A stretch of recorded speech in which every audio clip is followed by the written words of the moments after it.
Talk of the wall. You guys ready? I'm going to call the meeting to order and the pledge of allegiance.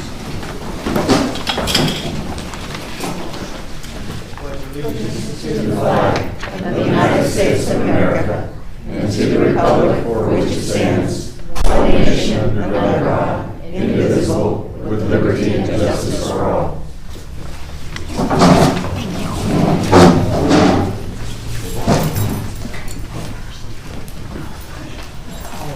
Is Lisa here? No, this is not. Sherry, I might ask you to bring the sign-in sheet up, and for the board, I'm asking to receive any conflict of interest statements or acknowledgements for the items on the agenda tonight.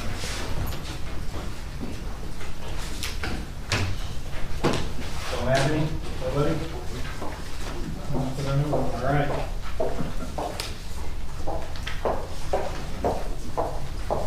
Sherry. We're going to do this a little bit different than the last time. I'm going to go down and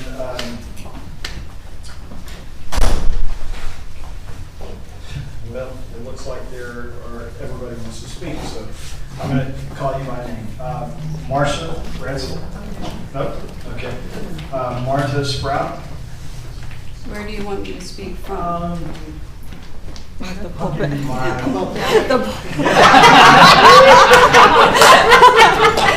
Okay, y'all have to laugh at that one. I don't know if that works. Does it work? Do you need me to use the microphone? No. Okay, then we'll just talk. Yeah, that creates noise. Okay, I've just got a couple of quick announcements for everybody. We are continuing to do the shoe drive to help support police officers. So it's not too late. If you still have shoes you want to clean out of your closet, please drop them off at the POA office. They have also been given the authority to give out my contact information. You're welcome to contact me. I'll make arrangements to come pick them up gladly. And the police officers of our community, thank you very much for your generous contribution. You guys have been amazing. The other thing I wanted to bring up is security has become a very big issue among us, and we are tracking this. I'm working with the police department, and Captain Weber is going to come out and listen to us. It's not just speaking to us. He's going to come listen to us and talk with us about our concerns next Tuesday, May 30th. It's going to be at the veranda at 6 o'clock. So we've got that set up, and that's just the very tip of the iceberg. We're really working hard on that. The other thing I wanted to let everyone know is that we are a community, and the compliance issues have stressed out a lot of people. If you know of anyone who is having difficulty with maintaining their yards due to age, illness, circumstances, whatever, contact me. And we have plenty of people that are ready to jump in and do the right thing and assist. So that's the announcements. If you have any questions, want my contact information, see me after the meeting. I would be happy to share that with you. Thank you. Sandy Graves. If you don't mind, I'm just going to stay back here and sit. I have a bad back and can't stand for very long. I just have a few talking points, mainly about last night's town hall meeting. First off, Marvin, thank you very much for holding it. Secondly, McFadden's, thank you for broadcasting it, as I was not able to attend, but I was able to watch it after I got home last night, so thank you very much.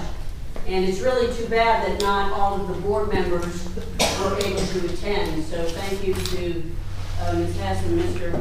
Tate for attending. But what was evident to me in that meeting last night is that property owners as a whole are very frustrated. And change needs to start with the board. Our concerns must be acknowledged. Our emails must be answered in a timely manner by all the board members. I personally have sent some emails to everyone on the board, and I only heard from 2 or 3 of you. So that has got to change. We need to... Let me interrupt you real quick, because you might not have my correct email address. I've never received an email from you. Yes, you have, and you answered me. Okay. What was the email? What was the email? It was over the school donation. Okay. And I have a few suggestions for change. Is that I would like to see meetings scheduled throughout the year for us as property owners to voice our concerns, our issues, etc., and not just only at the annual meeting.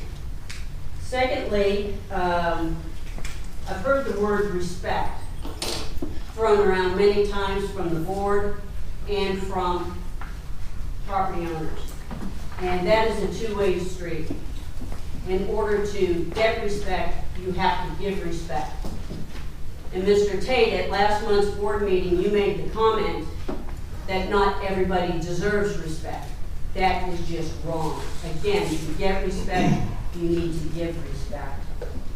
And the body language that some of you on the board directed towards one of the newest board members, between your facial expressions and the body language, you really should be ashamed of yourselves. I was very embarrassed by that.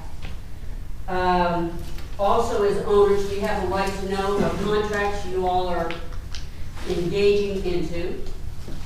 And I understand that some of those things may be confidential, but I would like to see that those contracts be scanned onto the website so we can stay in the loop and know what you are proposing, what you're dealing with, before any and all signatures are placed on those contracts. That way we can contact you guys and again voice our concerns, opinions, etc.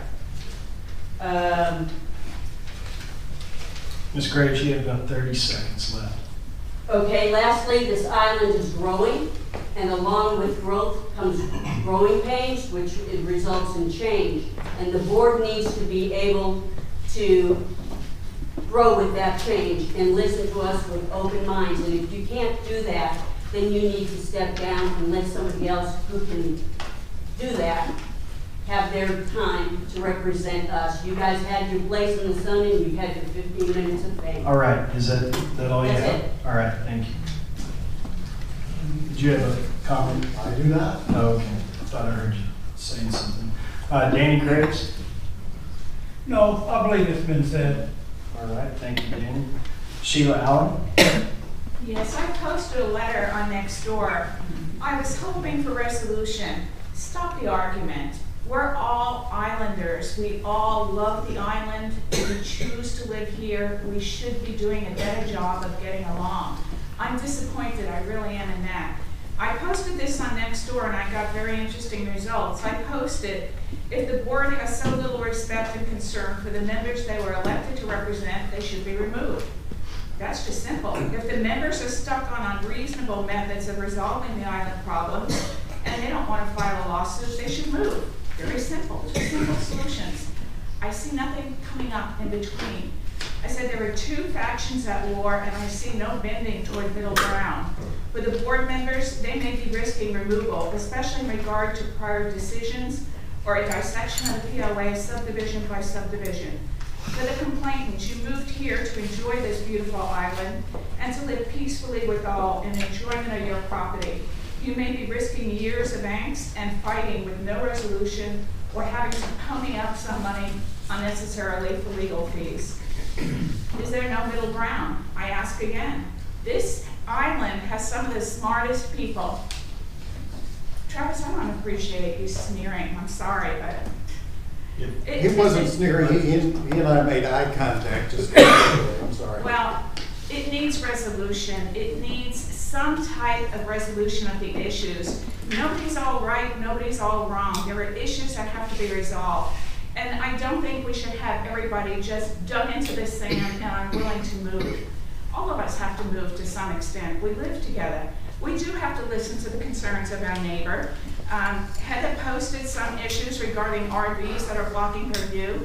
That's a good issue. It is, and it should be a violation of standards. Some people have raised some ideas to resolve it, and I did get some feedback. A lot of people had very positive feedback. How do we resolve it? We want to work together. I didn't retire and come here to fight with anybody. That's a very common statement. People do want to get along. I don't know what's blocking it. I really don't. If someone asked me, what would you define? I think it was financial, and I think it was defensiveness, and I think it goes all the way back. I don't think it goes 1 year, 2 years. I think it goes further back. But to me, we have to move forward. We have to figure out how do we set good standards for everybody, a good life for everybody. And it can be done, I think, if we work together. Stop with the factions, stop it. Because I can only see it going down one way. Everybody's going to try to dissolve the POA one way or another. There were several ideas that people had of dissolving the POA. And the POA board, who's serving as volunteers, are just going to get more and more and more and more entrenched and irritated that they're doing it supposedly as volunteers and just getting a lot of flack for it. It's not what we came to the island for. We came to the island to live a peaceful life, to help our neighbors, to live in a much more peaceful environment. That's all I have to say. I would wish we would work together and not through committees named by someone that nobody trusts, to be honest, one way or the other. The board wouldn't trust who people voted and the people aren't voting. It's got to be a group. It's got to be a mix, a very good mix of people, just with the idea of how do we make living on the island better and resolve these issues that nobody is down here after working all day or when they should be home enjoying themselves, trying to resolve issues that are continually ongoing. I'm out of time. Thank you, Sheila. All right, Dennis Sprout. Hi. Hey, Dennis. 14145 Bounty Avenue. Primavera Drive, bulkhead. I understand that problem happened about a year ago, plus or minus. That is not a POA financial responsibility. It's a contract responsibility. And I'd like to, I was told a letter was sent out to the contractor. Could the board inform us of the content of the letter and the contractor's response? And with legal action, speed up the process. A non-hurricane major storm could do major damage to the area, including possible damage to the road. Has anybody taken pictures and measurements to document damage? If it hasn't been done, it should be done now before any additional work is made. I'll volunteer my time to help take pictures, measurements, both above and below the water line. I have underwater cameras, underwater video equipment that I use, so we can use that for evidence as to what has happened. So that's what I have from Primavera. Village Park. I would suggest we stop spending our PO money on the park until we get answers and a permanent city commitment to keep the property a park. A permanent city commitment to maintain the park. Currently, I believe they have $14,000 a year in their budget to maintain it. Herbicides for sticker burrs is about $2,500 per application. Fertilizer is about $1,200 per application plus labor. That's both of them plus labor. What it means is the park is going to cost POA money to maintain, or it will turn into sticker burr city. At last night's town meeting, a gentleman stated that the Padre Island contributes about 14% of the city's budget. I don't think we're getting 14% of the services. Can we use that as a negotiating item to try to get more city support for this project? A permanent city commitment to supply water to maintain the grass.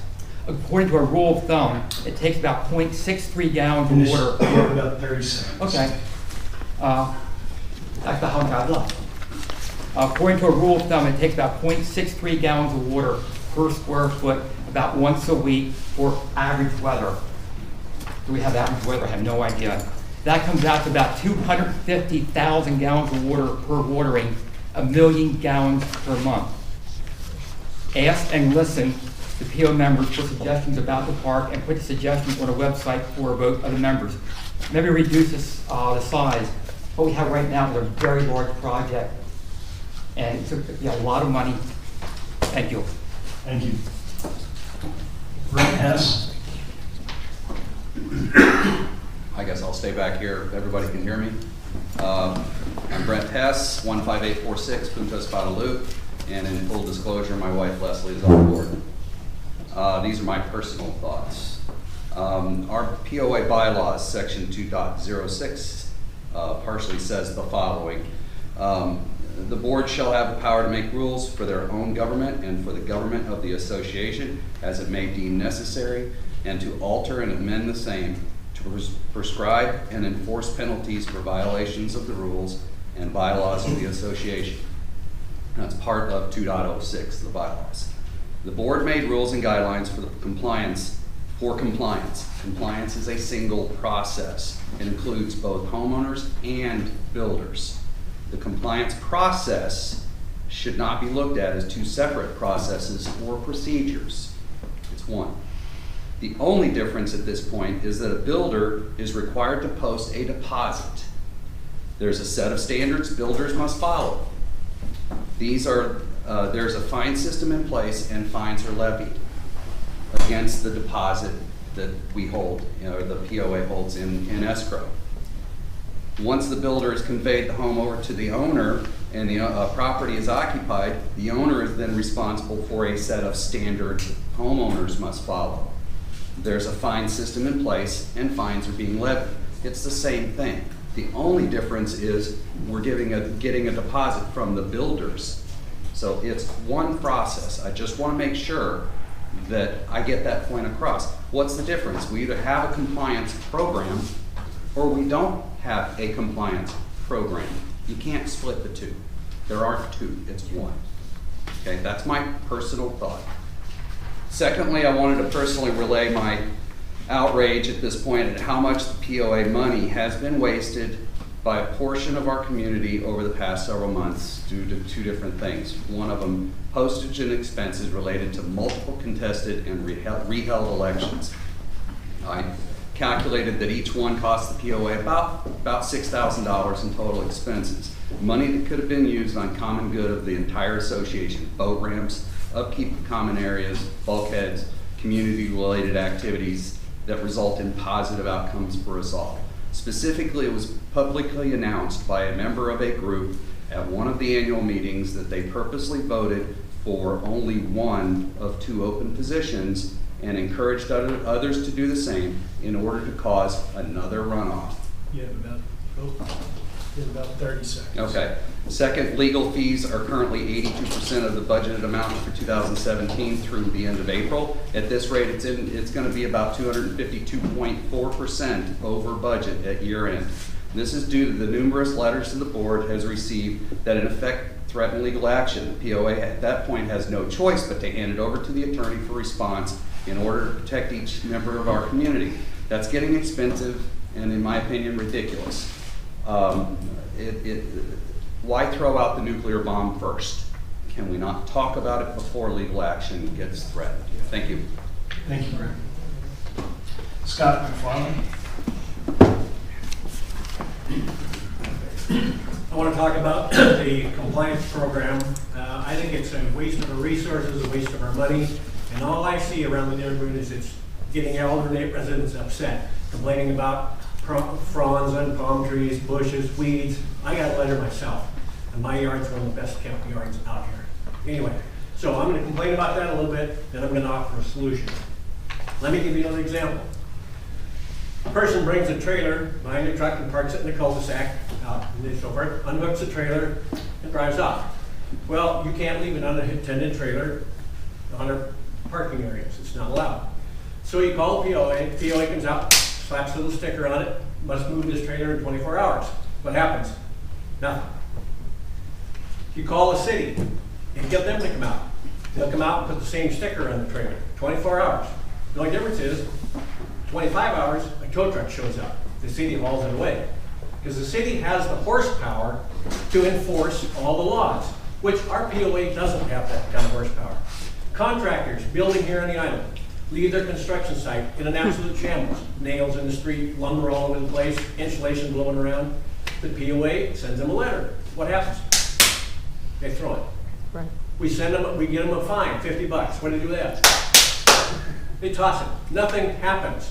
Now, if the city is involved, then they can pull the builder's permits. They can tell their inspectors not to inspect the houses or the construction project if it's a shambles. They can do all kinds of things. They have tons of power. They have legal power.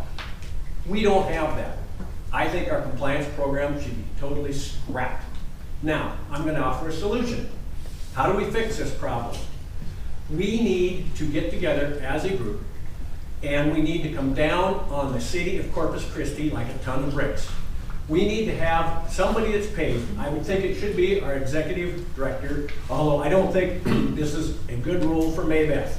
Nothing personal. We need a bulldog that will go to every city council meeting and fight for us here on the island. We need to show up in force, put 300 people into that council room and demand more. We pay 14% of the city's income here on the island. We're not getting a percentage of that back in service. We need to have boat patrols by police. We need to have a lot of things. The only way we can accomplish it is by putting pressure on the city. Somebody at the council meeting every time, somebody speaking at the council meeting, and us showing up in force to get what we need to get done.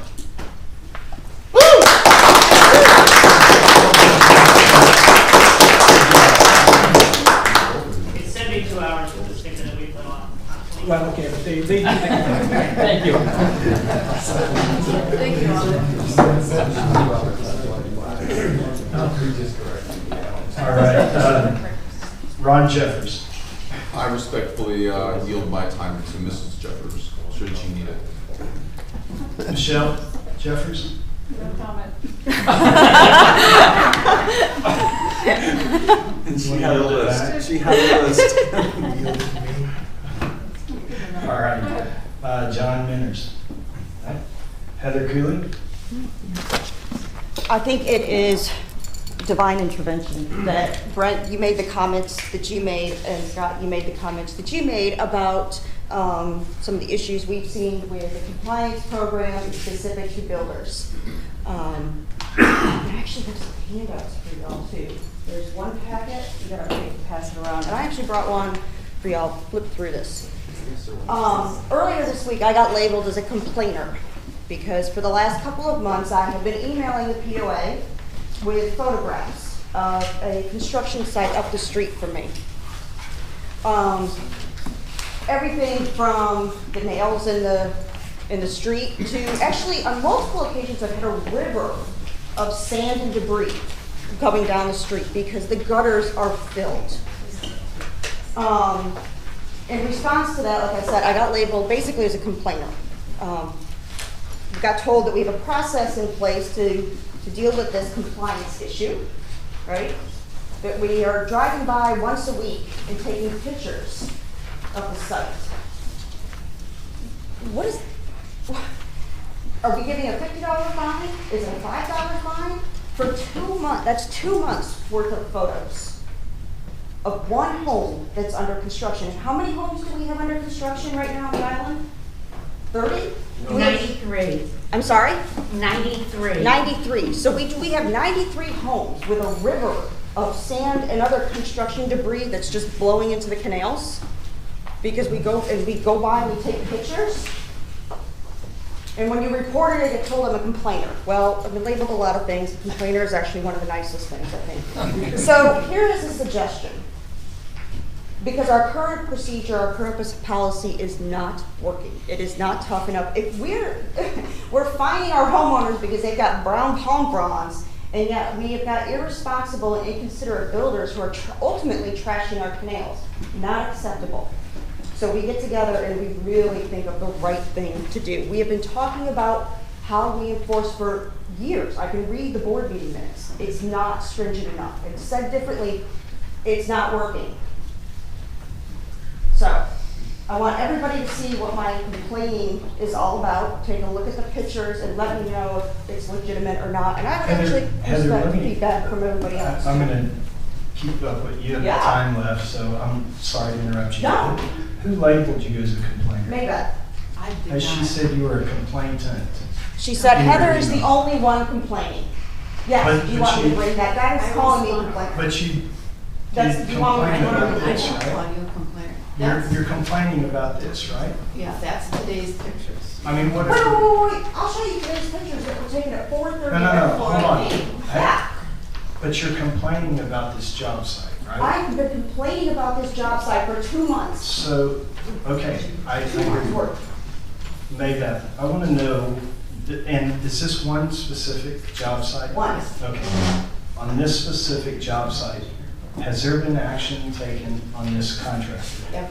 Every time that we have had a complaint, we contact the builder. All right, The I wanna builder is know, out there within has the 24 hours. Has and the have picked contractor up. been fined No, at this because job they site? have been out there to I take have to care This of say it. something very this quickly. contractor This should be is fined. open comment. She's commenting. I don't think she should be questioned and I talked about it, basically. no, this is good. I'm asking, this contractor should be fined, like we talked about before, Right. We do. $50 every time there's a complaint. It is a complaint. It's fine to complain about this. Every day for the last 2 months then, man. I mean, take a look at these pictures. So- We've got a Do you river. not get a chance to fix the problem? How many times have you warned them?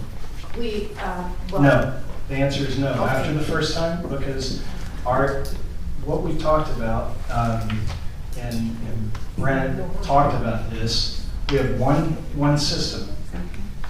And what it is if the contractors get warned, or if the homeowners get warned one time within 6 months, and then we fine them, the contractor gets warned once in 6 months, and they should be fined.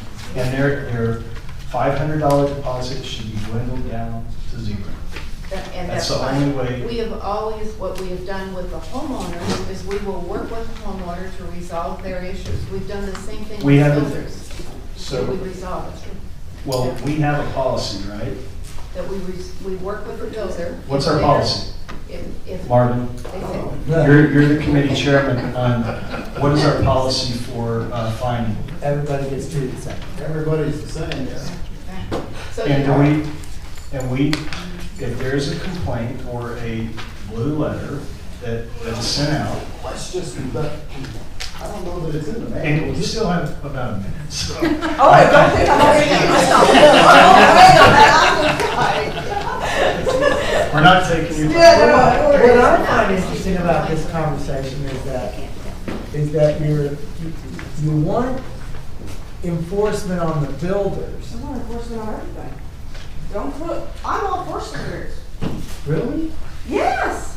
I think I've said it publicly, I've sent emails, I think we need common sense standards. Martin, Yes. we can come back if it.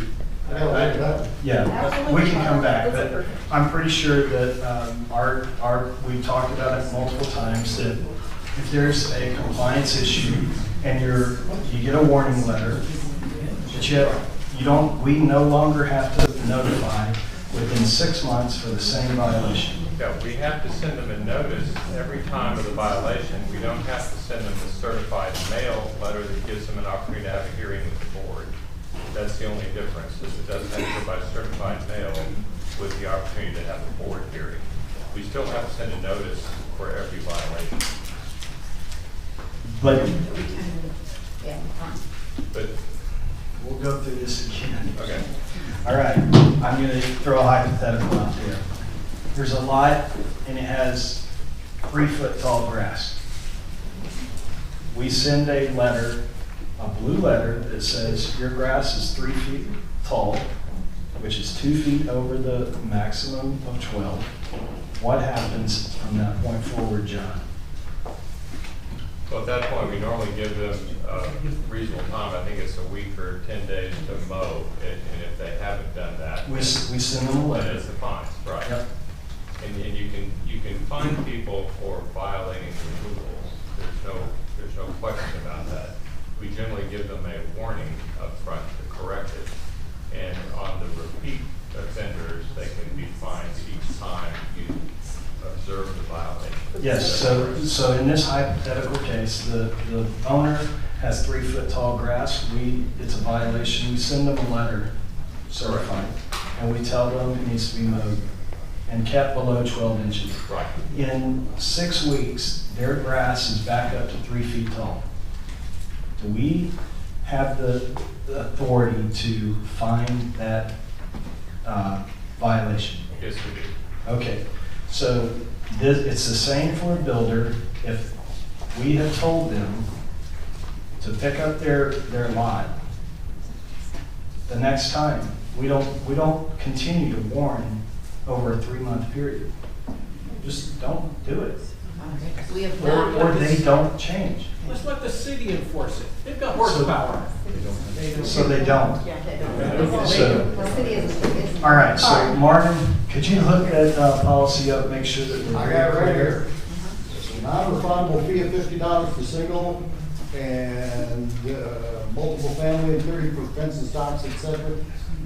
Pays for the architectural committees to relate miscellaneous construction and inspections.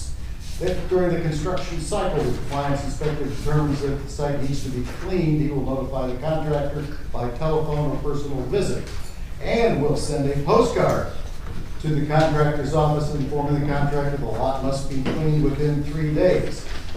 If, and only if, the second visit to the site is required, the contractor will be notified that the POA will use his deposit to clean up the site. So apparently, according to these board policies, you can take his money and go clean it.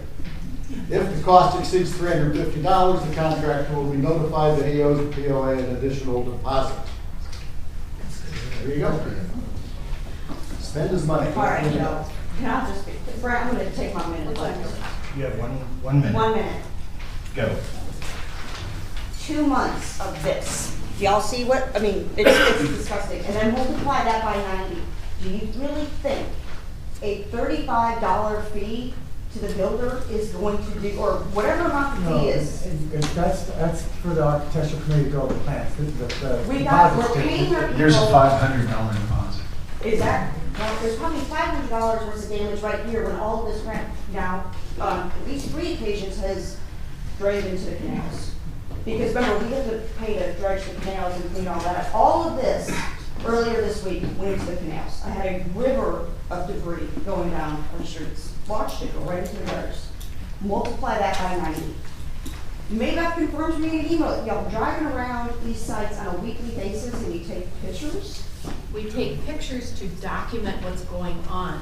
That's, Okay. and then we do something But about my it. issue is this is one of the. all right. Okay, we've already decided One more thing in. what the process We talk is. about wanting to move forward in a change in things.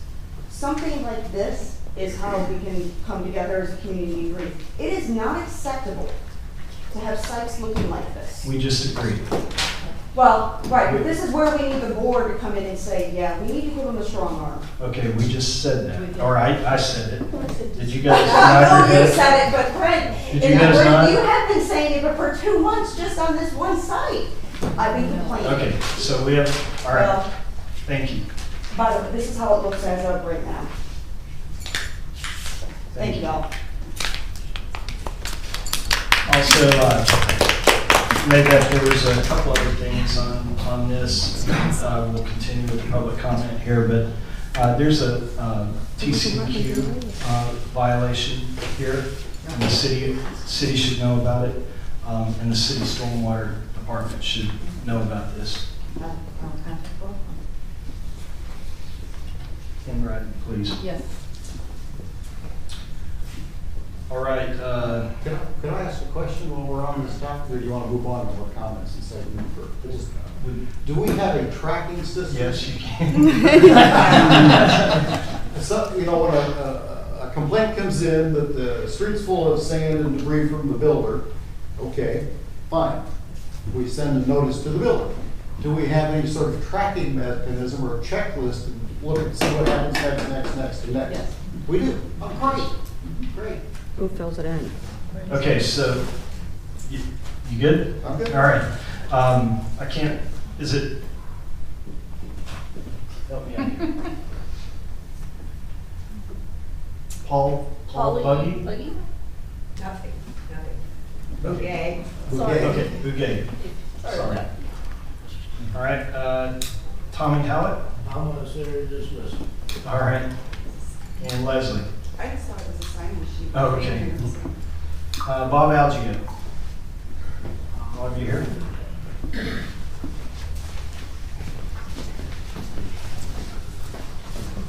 Yeah, so I've said this at every board meeting since you wrote up new rules that are not covenants. And that is, put them to our vote. I heard what Mr. Hess said about the bylaws. Yes, you left out the part about anything that's written that's made some sort of a rule cannot be in conflict with the covenants. The bylaws are generally for housekeeping, within house, what the board can do, what they're supposed to do. The covenants are the rules, and the rules are the covenants. And that used to be the mantra of this organization. And the covenants used to matter. And that's what we all signed when we bought our properties here. We signed what are supposed to be our protective covenants. They're supposed to protect our property rights. They're supposed to protect the essence of this property owners association, which is all of our properties together, all of our individual properties. What happened to our individual property rights? What's happened is, as of about 1.5 years ago, the board decided to just make up new rules through the Architectural Control Committee at first, and they realized, wait a minute, the ACC doesn't really have final authority to do anything. It's got to be voted on by the board. The board votes this stuff, and it's new rules. They're not covenants, and yet you're sending out these letters that are very threatening. The first one, though, says friendly reminder notice. I just love that. Friendly reminder notice. The very next letter says, hey, you're about to be fined. Warning, second notice, you're delinquent. And it starts out, both of them start out saying that your property is subject to the protective covenants of the above property. And it cites a bunch of volume 1424, pages 427 through 36, deeds of records in Oasis County, Texas. Sounds real official, sounds pretty threatening, sounds like, uh-oh, wow, they really have these things down. And then it cites stuff that's not in the covenants whatsoever. What it is in the policy and procedures guidelines. Guidelines. And they're going to fine us for guidelines, stuff that they made up, stuff that's not a covenant. And this is what you've been doing. This is what you're trying to do now. This is what you're doing to me. I'm a 30-year veteran in the U.S. military. I flew search and rescue helicopters most of my career. I put my life on the line. And I'm being called a jerk by your executive coordinator and by your compliance inspector, who came to my property and repeatedly tried to use CCPD code enforcement officer to find something wrong with my property over and over again. Why? Because this guy is a jerk and he causes problems for the Property Owners Association. That was verified by your executive coordinator by phone this afternoon. After I got up on my palm trees and used my chainsaw and ripped away the squirrels from their home in front of my dog's window, which I hate doing, and it just tears me up. I read the letter from the poor woman, retired nurse, and she's saying she's afraid now to go to her mailbox because of what she's going to get in there from the POA. She came here to retire in peace and live in a home that she purchased under things that she signed that are supposed to be our protective covenants. What happened to our property rights? That's what I want to know. Thank you, Bob. I just signed in. I didn't All right. Thank have you, anything to Henry. say. Dodson Lewis. Hello, Dodson. Tony Bowen. I apologize. I too thought it was a sign-in sheet. I was here with CMA Consulting. Okay. All right. Thank you, Tony. Jen Seymour or Jan Seymour? That's me. Jen? Jen. Okay. I came here today because I wanted to introduce myself to everyone. In case you don't know me, I am Jennifer Seymour. I live on Flintlock, and I represent a group of parents who really want a playground on Village Park, right here across the street. We want it so much that we've raised $35,000. And that is just for people like me. We need a little over $17,000 to reach our goals. to put in a new playground here at Willows Park, and that's for equipment only. That doesn't include ground cover. We've been attending the ISAC meetings to discuss with the city and members of the POA to possibly work together, maybe get some of that funding. It's looking like it's probably not going to happen. It's probably going to go all towards turf, which is great. We do want a sticker-free park, but I really want a playground too. This guy wants a playground. He doesn't want to go to Sticker Park. That's what he calls it. The ball goes out there. You get stickers, you know, but we really want a playground. Do we want a playground? Yeah, we do. So, again, I just wanted to come and introduce myself, see if any of you would be interested in helping me fundraise for a new playground, and to see if the POA would help us get there, to get where we need to be to get a playground, should this bond money not come through at all for us. So, I guess that's all I have to say. Do you have anything you want to add? Thank you, Jen. I saw Scott so, all right. Do you want to get your contact information? Yeah, I can leave that with you. All right, Nita Smith, you're the last one on this list. I'm here for the Canals Committee, but after listening to this, the one thing I noticed, we've got one side wanting you to enforce more strongly because there are RVs parked blocking views, there's dirt and trash from the builders, and with 90 builders, all of us probably have one within their block. And then we have others who say, well, leave me alone and let my weeds grow and let my garage doors rot. And that seems to be the dilemma y'all are caught in. I think probably what happens is the squeaky wheel wants more grease. And maybe you need to take a survey, but I strongly suspect there are more of us who are upset about the builder's mess and the mess next door than there are those who are upset because they're being forced to trim their palm trees. I could be wrong. All right, thank you, Nita. Did I miss anyone else on the sign-in list? Barbara? Yes, good evening. Could I add to your list, Rita, a piece of property on Das Marinas 15117? They have a wooden container marked trash, but 3/4 of the content is out on what would be the lawn, and it's terribly unsightly. And it's been more than 4 weeks, if not 6. Thank you. Thank you. Yes, I got you. All right, last chance. Anybody else? Could I make one more very short? Ma'am, you already had 3 minutes, but. I'll give her my 3. You got 6. We are going to move on to presentations, and first one being Marvin Jones for the costs for archiving procedures, et cetera, for videoing of board meetings. This was as a result of last time. There was a discussion, just to catch people up, about the consideration of videoing of board meetings and then placing that on the website and having it backed up and all that. And Marvin offered to do a 30-day research and come back and report. So. Okay. Well, I'm officially withdrawing my request to look into that because it would cost us money. And we have a video recording of the board meetings placed on Facebook. There you go. Thank you. Facebook. So we don't need to spend the money to do that. There you go. So you have no report to the board? I have no report for that particular topic. It was my request, and I'm withdrawing it. Save some money.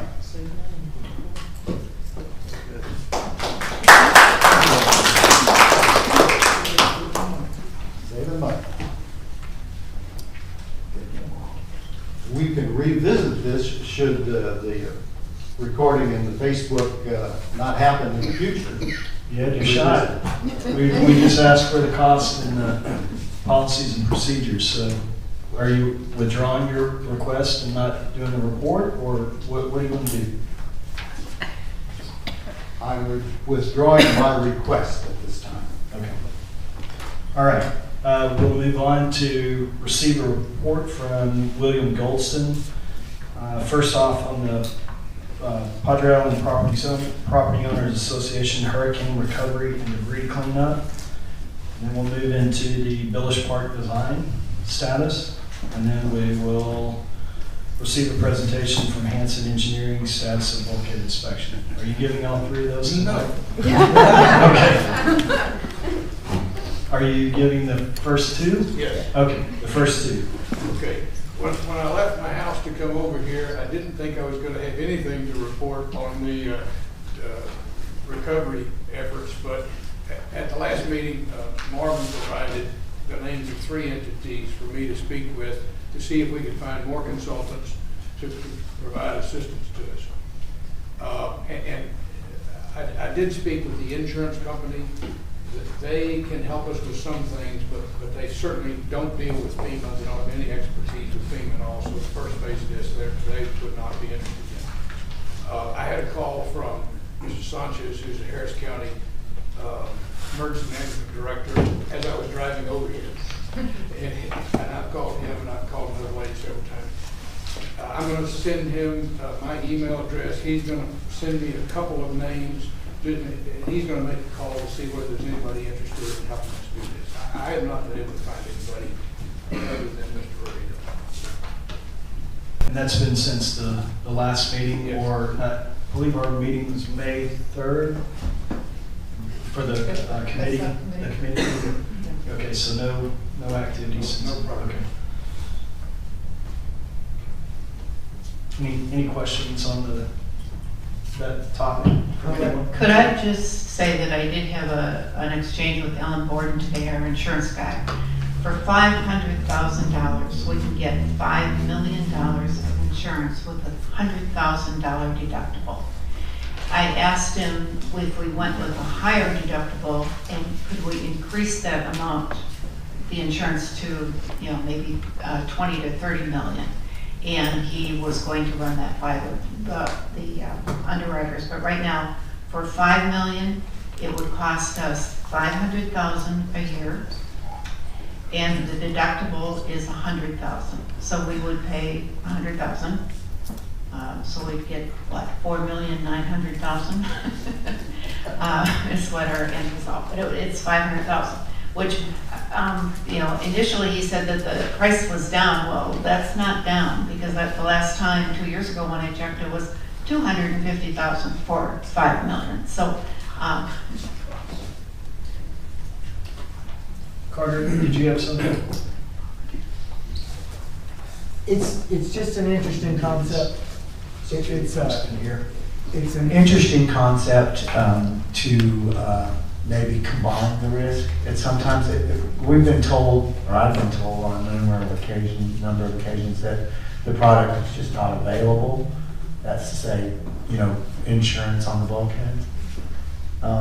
But it's interesting to find out that it's actually available. I'm not suggesting that that's affordable, but if the product's available, then maybe there's other carriers, and I don't know, it might be interesting to combine our risk, have some insurance and some self-insurance. I don't know, what the rules are, but thanks for checking into that, and I think it might be something interesting to look into, to share the risk, because that's what risk is all about. Thanks. Okay. Sorry, I'm short. I have a question for you, and that is, and I'm not going to get my name right, but the gentleman that you had found for the hurricane preparedness? Rodino. Okay, sorry. Could you get me or get the board a copy of his resume? Sure. There's been some expression from our community that he is not qualified to do that, and so I really want to understand what his qualifications are, and then have a conversation with a couple of people from the Hurricane Conference regarding that and stuff, just to kind of look through it and stuff, but I'd really like to get his resume. Okay. Thank you. Leslie, I'm going to jump in here since you asked that question, and I'm going to tell you that information is false.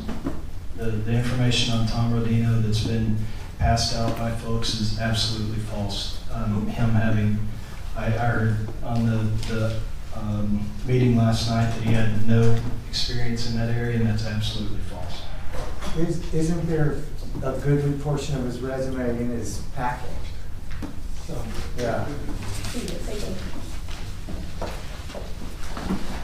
And I believe, Marvin, you requested a copy of his. Got it right Yep. here. Yep. So, did you have any comment? Sure. Did you have any comment on his experience? He's never done a hurricane disaster plan before, so. For an owners association? Well, it doesn't say for anybody. It says he's done some planning for a beach down in South Padre Island. I mean, my memory's a little thin here, just a minute.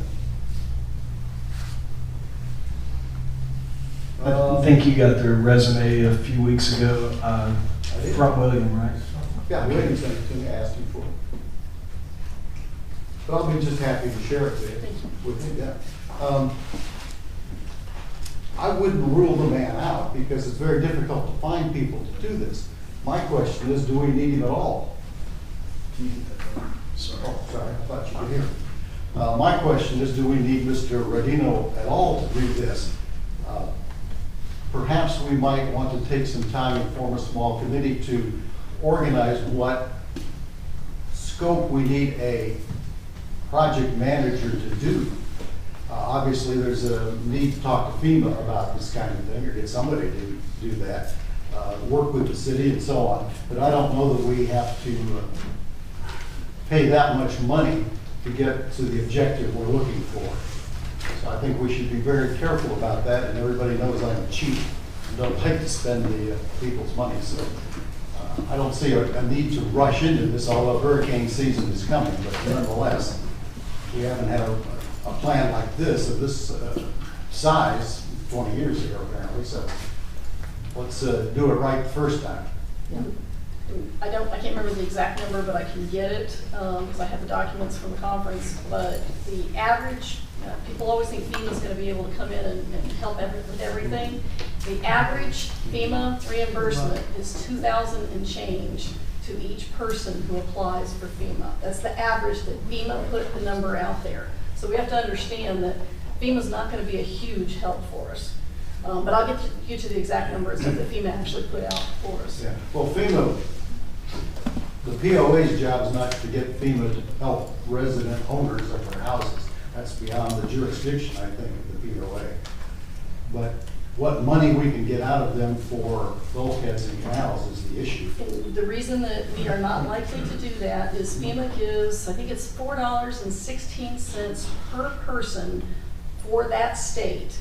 So the state of Texas had to have something like, I mean, it was an astronomical number that they had to have in order for the state of Texas to be eligible for FEMA funds. And then after that you determine that eligibility, then you have to start going through the qualifications of every area to determine whether or not that is. So basically when they were talking about how Louisiana got funds and some of the other states, what they were telling us was that they got those because they don't have as much geographic area. But Texas, we have a large geographic area, but our numbers are not high enough. And if you can't reach the threshold of what the minimum is that you lost, you don't get any FEMA funds. But I'll get those numbers together and bring them back so that everybody can have them. It was shocking to me to find out how FEMA actually works. Where did you learn this? At the hurricane conference. Oh, great. We actually had a FEMA representative there. Would it be possible for us to get a FEMA representative on site and talk to them? Not necessarily a board meeting, but here. I'm trying to get that. I actually have. I've not been successful on that yet. I'm still working. I'm sure we will be able to, but we did get another representative. Yeah, that'd be great. So we get info firsthand. So, I saw some I got email. the documents. I'm sorry. I saw some email traffic regarding some presentations, trying to get them out and have a community meeting hosted by the POA, bringing in this gentleman that's an expert in that field. So you're working on that, and it seemed like it was this week that it popped up It is. earlier this week. John Metz has agreed to come. John Metz does presentations all around this area. He's very well known for hurricane preparedness. I believe he's actually been here, hasn't he? Yeah. So he is going to come back on June 15th from 6:30 to 8 o'clock. We've got it arranged at the middle school. So his topic of conversation is going to be on preparing your home for hurricane. It is a fascinating talk. He's got video of what a foot rise, a 2-foot rise, and it's just amazing. But it is homeowner oriented rather than commercial.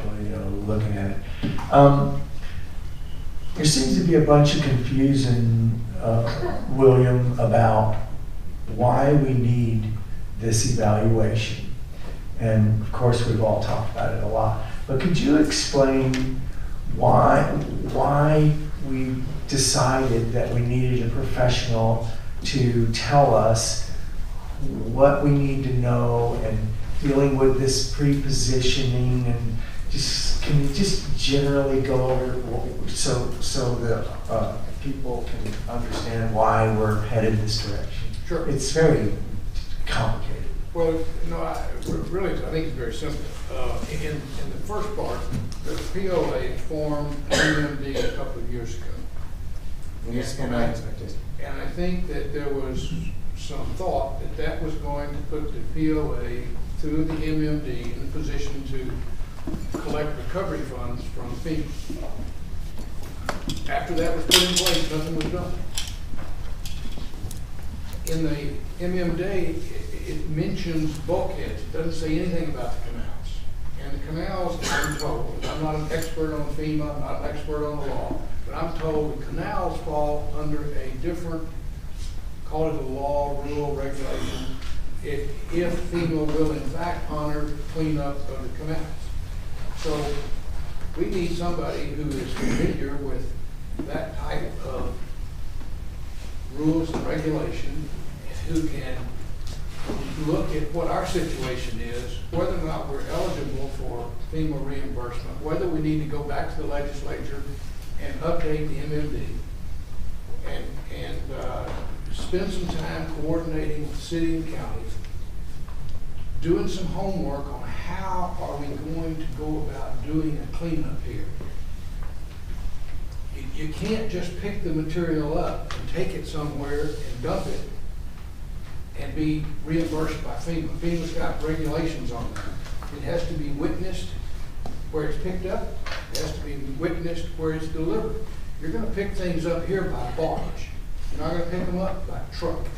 So where are you going to take that material to unload it and then reload it in trucks to take it to a site that the city allows you to take it to? It's, we need somebody who's going to really put this whole plan together, who's done that, who's familiar with these kinds of activities. The second phase was to do a fairly simple risk assessment.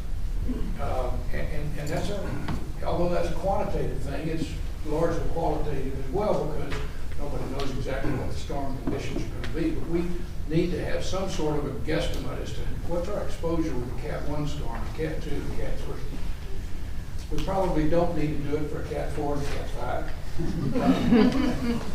And then the easy part is getting the pre-position contract. Once we have defined what it is we think our strategy needs to be, there's people that are chomping at the bit to enter into pre-position contract with us. Balfour did a lot of the work in Galveston. Boy, they're ready to sign a contract today. But we need to have a plan of what it's going to be. We're not in a position to sign a contract today. That's why we need somebody, I think, with Tom's background. And Tom has done this in Corpus, done in Valley, done it several places, done it in Houston, Galveston. I think we need somebody like Tom. And he knows the players. Yes. All right, any other discussion on? Well, one last thing, if we can get an official from FEMA to tell us they're not going to give us any money, let's not pay Mr. Rodino to find out the same thing. I don't think we'll get FEMA to tell us. Let me tell you, I went to TxDOT the other day, and I met with a lady on a project. And I said, look, I don't want you to tell me why this can't be done. I want you to tell me how I'm gonna get this done. And that's the difference between going to FEMA, they're gonna tell you no, and having somebody with some expertise going to them and saying, this is how we're gonna do it. Well, I didn't see his expertise on his resume with FEMA, so I'm sorry. Okay. All right, thank you, William. Thanks for that. How about the Billish Park design status? Well, we had, as you know, we had 2 public input meetings, had fairly good participation, got a lot of comments. You all have a graphical summary of page 1 from that. That's not, Hanson the is- staff alongside of your, Brent, Says Hanson. it's in the staff Here it is. alongside of your stuff. You just passed it. I brought this down. Oh, okay, so this is it. It's the second page of it. Got it. Carry on. I'll find it. Okay. All right, John. Yeah. This is a graphical representation of the comments. We've got great pages of comments, and if I'm not mistaken, the comment period is still open for a few more days. Our goal for schedule is to be in position by about 27th of next month to start final design. So Hanson's going to have a rough schematic to us in a week or so. We're going to be getting with people and looking at it and seeing if we've got a buy-in. I need some way to communicate with the group of the board with what that is, so that come the 27th, we're in agreement. I will also meet with the city between now and then, once I have the schematic, to get the city's buy-in on what we're doing. So it's moving. So playground, I don't so want to this is a graph. This is a graph of the comments, and obviously the highest comments, lowest comments, and the highest comments were grass sod sticker removal. The next highest was playground. The highest was restroom, and shade pavilion, volleyball, exercise stations, dog park, playing field with sod, ornamental garden, parking, shade trees, berms, benches, water hose bid, dog waste disposal bin, storage for boats, RV trailers. Whoa. It's kind of expensive property, but fruit orchard, pond, skate park, roller hockey, splash pad, and disc golf all made the list.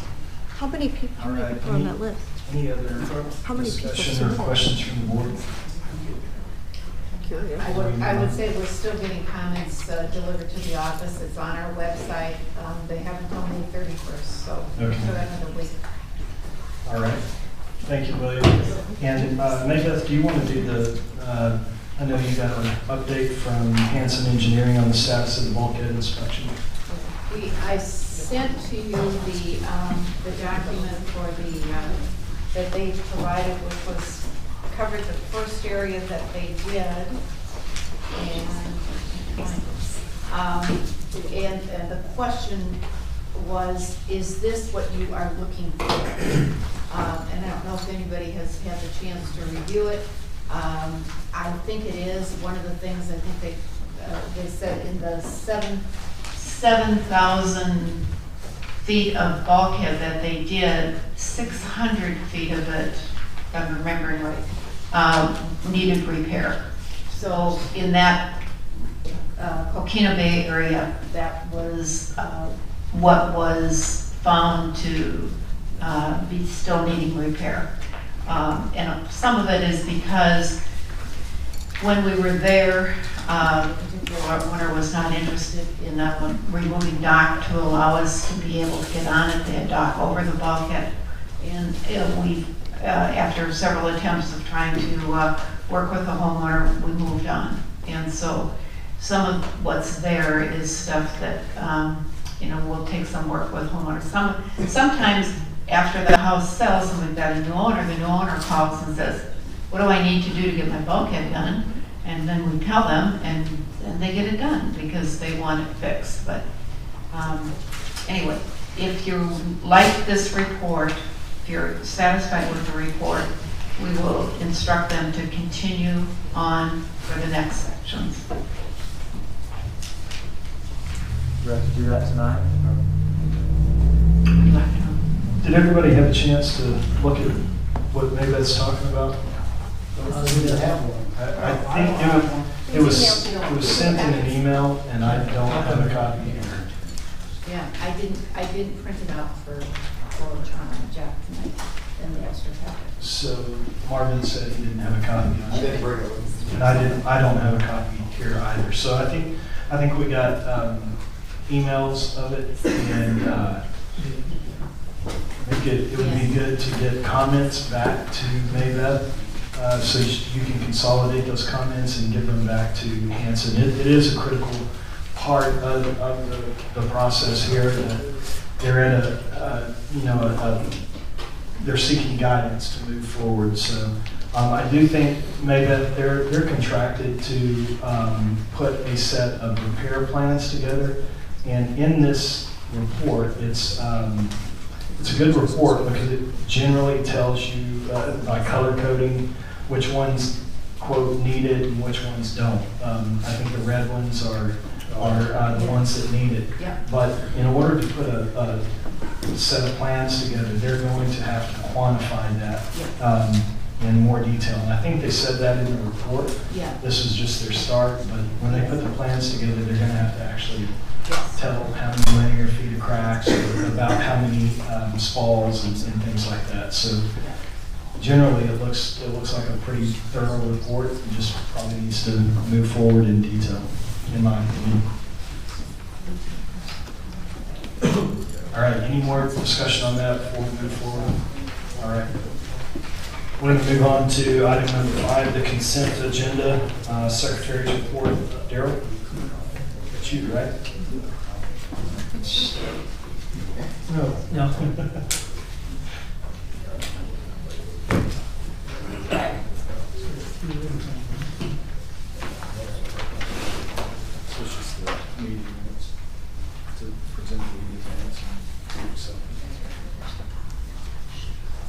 So everybody has a copy of the meeting minutes.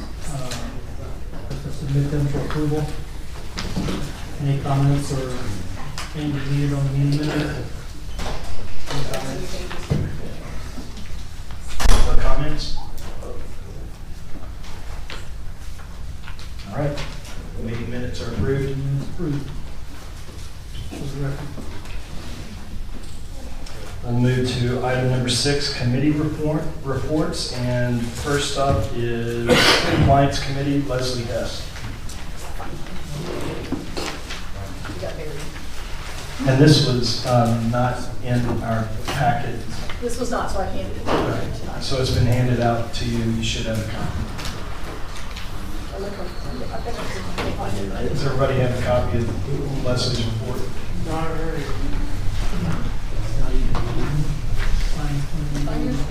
I put one on everybody's spot. It says Compliance Committee Board Report. Yep. Thank you. Got it? All right, I've got it. Carter, do you have your, you got this, you're ready to go? Okay.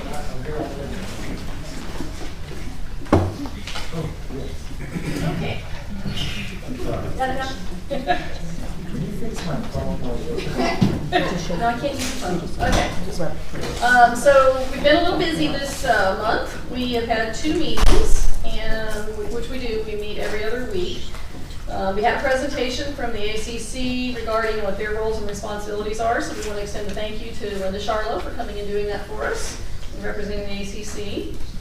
We also reviewed some potential guidance for our inspectors regarding their roles and also community education. Some of the things that we kind of tried to go through is, are they over or under enforcing rules? Are the rules appropriate? Do they fulfill the majority of the island's wishes with the understanding that we can never make everyone happy? Is it appropriate for selective enforcement, such as only addressing issues that are called in the POA office or focusing on residents with multiple violations? Or should we go for the more egregious looking locations? Should they address every house on the street, no matter how big or small, to avoid the discrimination issues? Should they focus on any particular violations on a given month? Kind of like kind of looking at something ahead, like what was brought up in this case was You know, maybe the garage doors 1 month, and so you give an advance notice out to everybody, and then next month you start really looking at them. How do we educate the community? How do we educate the vendors that are trimming palm trees? How do we ensure that we're representing the community and getting their feedback? So we've been having lots of discussions. We reviewed 2 months of actual violations. We had them all printed. Let me tell you, stacks about yay big.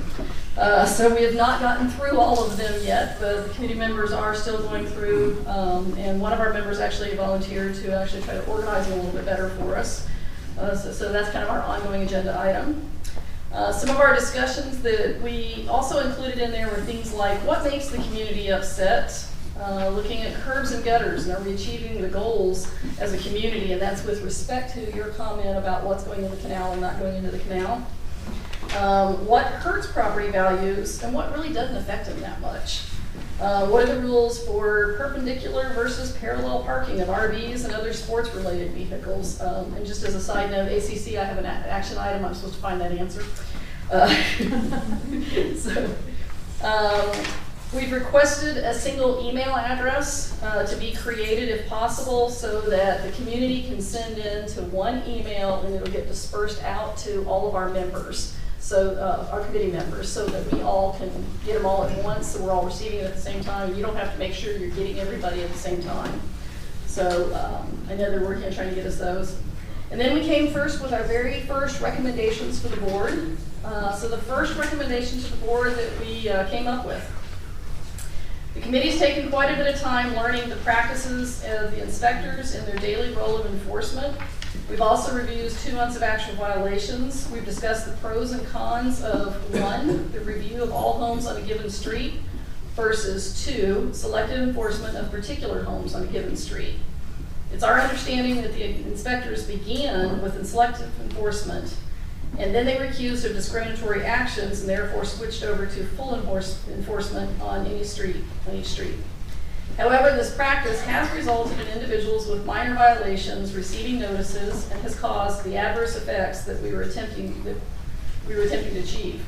We will continue as a committee to pull together other options that will hopefully meet the community's needs, but initially, we would like the board to consider the following. We believe that it would be in the best interest of the community for the inspectors to receive guidance which states, there is no need to review every home on a given street to avoid discrimination. Instead, as inspectors, you should focus on the bigger issues that are more obvious or a result of a phone call or a notice that's been received by the POA. As this practice is implemented, the board will support the position that it is not discriminatory, but rather enforcement of the obvious issues which inhibit our community from presenting it as it should. Our second recommendation to the board is, and then we can talk about it, our second recommendation to the board is, as a committee, we've also given much thought to what appears to be the #1 complaint from the community, and that is the trimming of the palm trees. We agree that we still have a lot to educate our committee on this issue. However, we're striving to reach an initial compromise between the community as a whole and the current rules in place. It's our intention to come back 1 or more times in the future with additional recommendations regarding this issue. The practice of trimming the palms came into discussion as what appears to be pleasant to the individual's view. Most of the individual's line of sight is normally approximately 12 feet without movement, i.e. looking upward. Additionally, most individuals with the use of a tool can reasonably reach up to 12 feet. We know that inspectors cannot measure exactly where the fronds, and there is a typo, I'm sorry, it should be fronds, F-O-N-D-S, come down, but because they can't enter the property, a judgment call of distance could be used in that case. Therefore, we would like you to consider the following recommendation. We believe that it would be in the best interest of the community for the inspectors to receive guidance which states, at the current time, we would suggest easing up on the palm trimming and limit the enforcement to the brown fronds that should be no lower than 12 feet from the ground. Of course, this is a recommendation. If it's approved, there'll also need to be announcements sent to the community of the interim steps so that they're well informed that the POA is using an interim guideline until the compliance committee can come back with further recommendations, and after research and feedback from the community, please let us know if you would like to draft this announcement to this effect. So no fronds hanging lower than 12 feet. Right, it would be from the ground up, 12 feet clearance, because that is the visual line sight for the average person is 12 feet. So there's obviously an opportunity to discuss here, right? Yes. So Let's start with the first one and then move forward. I'll jump in first, or you guys want to go around the table? First of all, thank you guys for staying on top of this and continuing to make progress. This is exactly why the committee was established, to figure out what makes sense and further define the compliance program. The first thing is I totally support the single email address where comments and information can be distributed without any interruption in that to this compliance committee. And it seems like it ought to be on our website and available to all homeowners. So I'm 100% behind that. It seems like we haven't quite worked out all the kinks, but we're working on that. seems like a simple thing to do to get better information. So the second thing, and I'm all for your second recommendation, or the first recommendation, as far as going down and not having to cite every home. But this wording, selective enforcement, is kind of if you look in code compliance and stuff like that, you can't do selective enforcement, which means you can't go from one house and skip the next one. So I think we need to look at what's reasonable and maybe not use that word selective enforcement, because we shouldn't be doing selective enforcement. Maybe it's a definition, a legal, some kind of term. Well, I mean, everyone exercises selective enforcement. You select, murderers, to prosecute and stuff like that. The issue is what's the basis for the selection? And as long as the basis for the selection is we're focusing on this particular problem or major issues, it means that every single one they find that fits that standard is going to get a letter. Right. That's perfectly legal. There's no problem with that. Yeah, it's not that they skip my house, they skip Marvin's house, that they get Carter's house and Leslie's house. That type of selection based upon other reasons is not. Yeah, and I think that the but clarification. We can't have selective enforcement by we're not going to deal with palm trees, we're going to deal with. Or let me say this.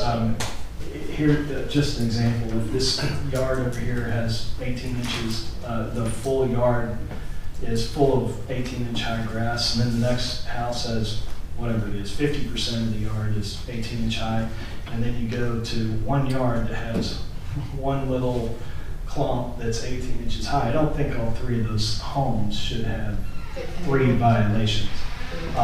Maybe the first and second home, which is subjectivity and reasonableness. But the third home, it wouldn't get. No. That's kind of what we said, focus on the more obvious, the ones that are blatantly. So my second comment is, the 12-foot high deal, although I understand. Can we do the first one first? Sure. Because there's 2 different Stop there. recommendations. Yeah, if you don't mind. Sure. Have that conversation? Yeah. Yeah. Just so we know. Absolutely. Which one. So my question on the selectivity is, or hitting the major issues. Okay, so are you saying, okay, if a house has 4 things wrong with it, we're only going to target houses with 4 things wrong? Or are you, that's what I'm struggling with. Obviously, the one little clump is not going to get it, and I love people who post their one little clump. when actually, if you saw the whole yard, you would see that there is more than one little clump, but it's a nice way. Well, they can come in, and Yeah. that's why we have an opportunity for them to protest, Yeah. if that's the But- case. So. Yeah, but it's sort of like, okay, so I guess I'm struggling with what do you mean? I'm a little confused too.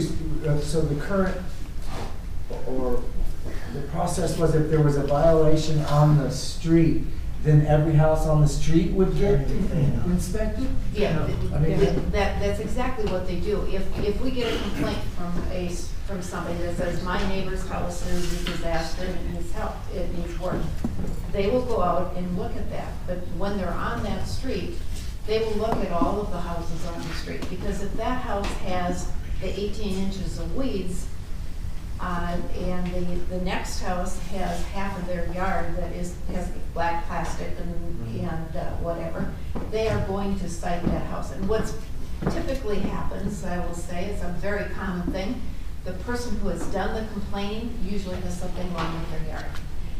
And it's just the way it is. But anyway, so when they go out, they really do look at all of them. But you I don't see how this can work. Yeah, When we went out we did a tour with the 2 inspectors, and they even spoke about the more obvious houses. And they said, under normal circumstances, this house, we might not ever issue a violation, but because we issued the violation 2 doors down, we can't discriminate, so therefore, we would have to issue this house a violation also, because there really is, a little bit of black tar paper coming up or whatever. What the committee's recommending is, when you see a house, you pretty much know it's obvious whether or not there's violations, or if people are calling in violations, obviously they have to address those. So it's not going to stop people from calling in if somebody doesn't like, that. But what we're asking them to do is don't feel like they have to go to every single house because they have to go to one. We need to support them to say it's okay not to go hit every single house. But of course, when you're driving around, there's obvious violations. There's obvious junk heaps around that we all know about. But those have been cited, right? They have. Yeah. So I think what's difficult here is, and I don't know that we're ever going to be able, as a board, to tell our compliance folks how to be use good judgment. Because if a front door has that much rust on it, I'm not sure that I'd go back to the office and write a violation, cause all that. And if it's a small violation, a technical violation of some weeds that are sticking up that are this big, I probably wouldn't write it. And yeah, I'd support that. I'd absolutely support the. We don't want them to feel like they have to hit every single house. I kind of think that's what this is saying. The best they got to use good judgment. Yeah, it's kind of a back off. I don't like the selective language or whatever. We don't use the word selective. Maybe we could reword it a little bit. But I think we understand the intent. Yeah. You guys have any comments there?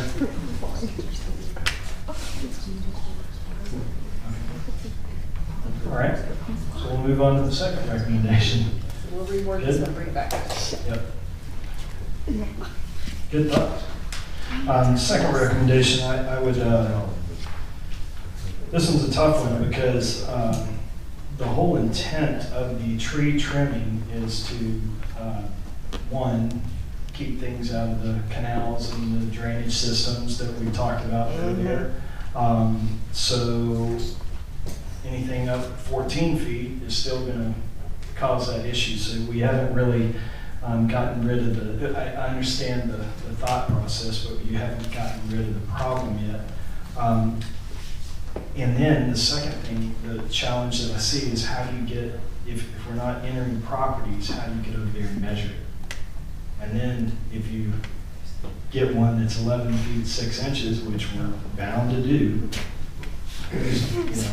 there's some both sides, the owners and the compliance folks have to use good judgment, and I don't think we can ever teach that on either side. So, my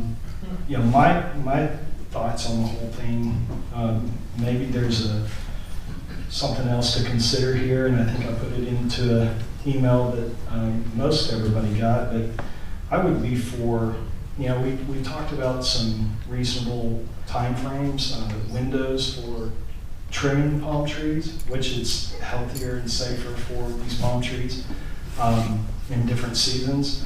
I would be for something like the POA going out, negotiating a large contract with, or putting it out for bid for a contractor to come in and say 500 trees. We'll trim 500 trees twice a year. So we select 2 times and then negotiate, use that buying power to drive down the unit cost of that tree trimming, and then say we have 500 trees at X amount of dollars, and then offer that to the homeowners to come sign up for those tree trimmings and put those on the list. And the first 500 that come, encourage them to come in. First 500 that come get a substantially discounted price, or maybe we even meet halfway, or the POA, to get a good price, we half it with the homeowners. Or Well, we're negotiating the price, so it'd be a large undertaking. How many trees are there on the house? A lot. There's a lot. They're not different, they're common. Yeah, they're counted. But what realistically, something like maybe 5,000? More. I have 42 on my property. Figure an average of 3 or 4 per property. You got 7,000 property, 6,000 property. You got way more than that. Okay, so 500, whether it's 500 or 5,000. All right, let's play with it. Because that's going to take a monster contract. So I think it's an interesting idea. Yeah, I just had my trees trimmed by this guy, $30 a tree. So 8 trees. And then we could address some of the issues of, making sure somebody has insurance. Yeah. When a homeowner can come in and sign that authorization and head property or something like that. So, I don't know, you guys. It's an interesting idea.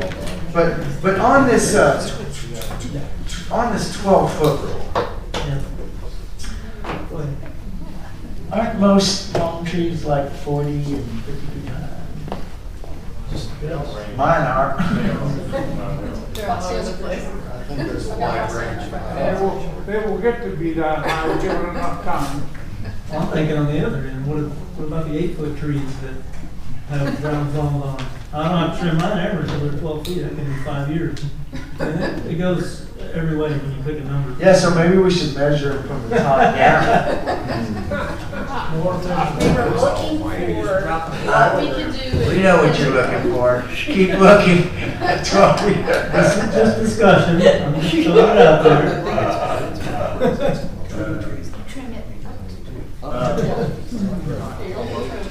I thought the once a year rule was sounded pretty good. All dead, non-producing fronds need to be removed once a year. I think that's a super reason. Have we ever checked on a Florida or a Galveston or what their rules are? Yeah. 1,000 different opinions on that. There's a lot of trim a tree. Well, Any other comments? That's right. Should we think about it and come back to? We're trying to help. We'll take it back to the committee.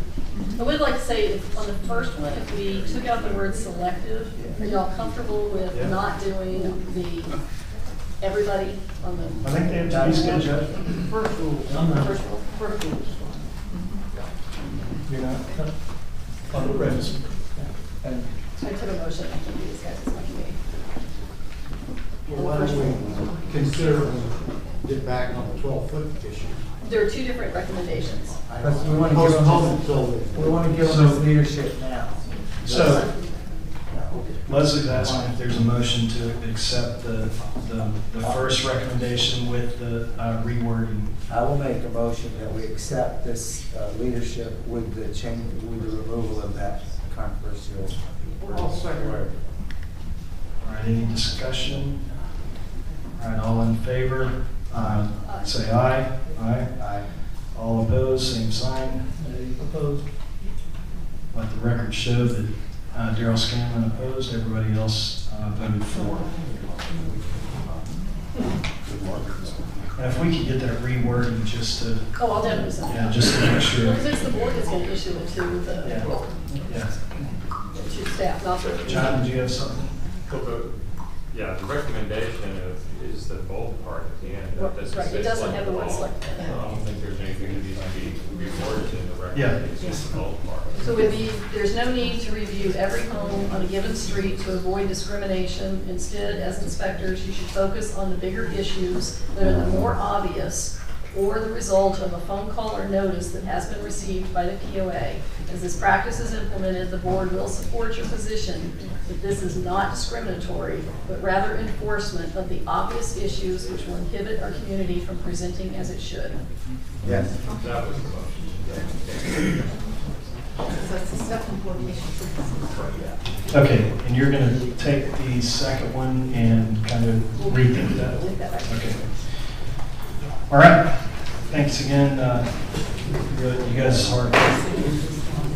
We'll move to the Architectural Control Committee, Linda Charlotte. Hi, in the essence of time, I know people get tired of these meetings going on for so long. You have our minutes for today. We have no actions that we've requested of the board. There's about 240 projects on the island right now, and unless you have any questions about the minutes, that's it. I'll second that. Okay. Thank you, Linda. Canals and Waterways Committee, Nancy Tressa is not here, and I failed to mention that Nancy gave her proxy to Leslie. Nita, can you step in for Nancy here and give a brief report? Hopefully you all got your packet that our report. Luckily I have a very good committee and everybody takes what on. And so we've gone to enforcement people and one of them is going to get back with us.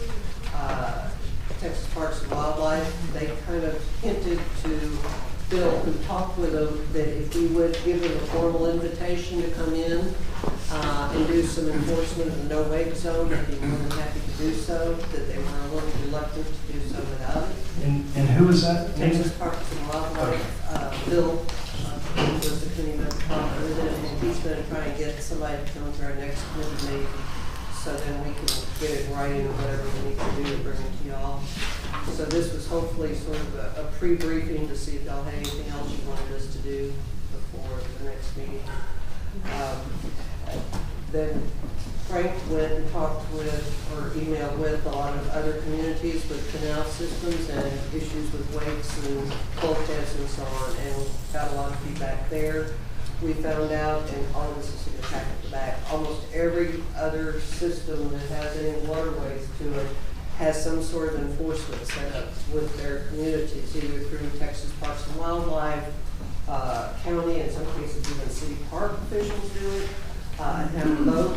And so we've been gathering all this information, hoping this can be a lever for us to use on Corpus Christi Police Department that has 2 boats and uses our canal system for dive training and so on. Yes, they do. And I understand Isaac's checking into the mystery boat back in town. There are kind of 3 different reasons, or 2 main reasons. One is cost, and we got reported on the bulkheads from one section. I think if you look at the condition of bulkheads, particularly along the main canals and the fingertips, it's going to be much more than 10% that needs repair. Because particularly along the main canals and the tips, given the fact that our community is growing and changing, most people that live here want a boat of some sort, and there's no required boater education. The wake problem has gotten tremendously out of hand. And if you count the boats going by throwing weights on those main canals, it's over 75 boats a day. In the summertime and weekends, of course, it's worse.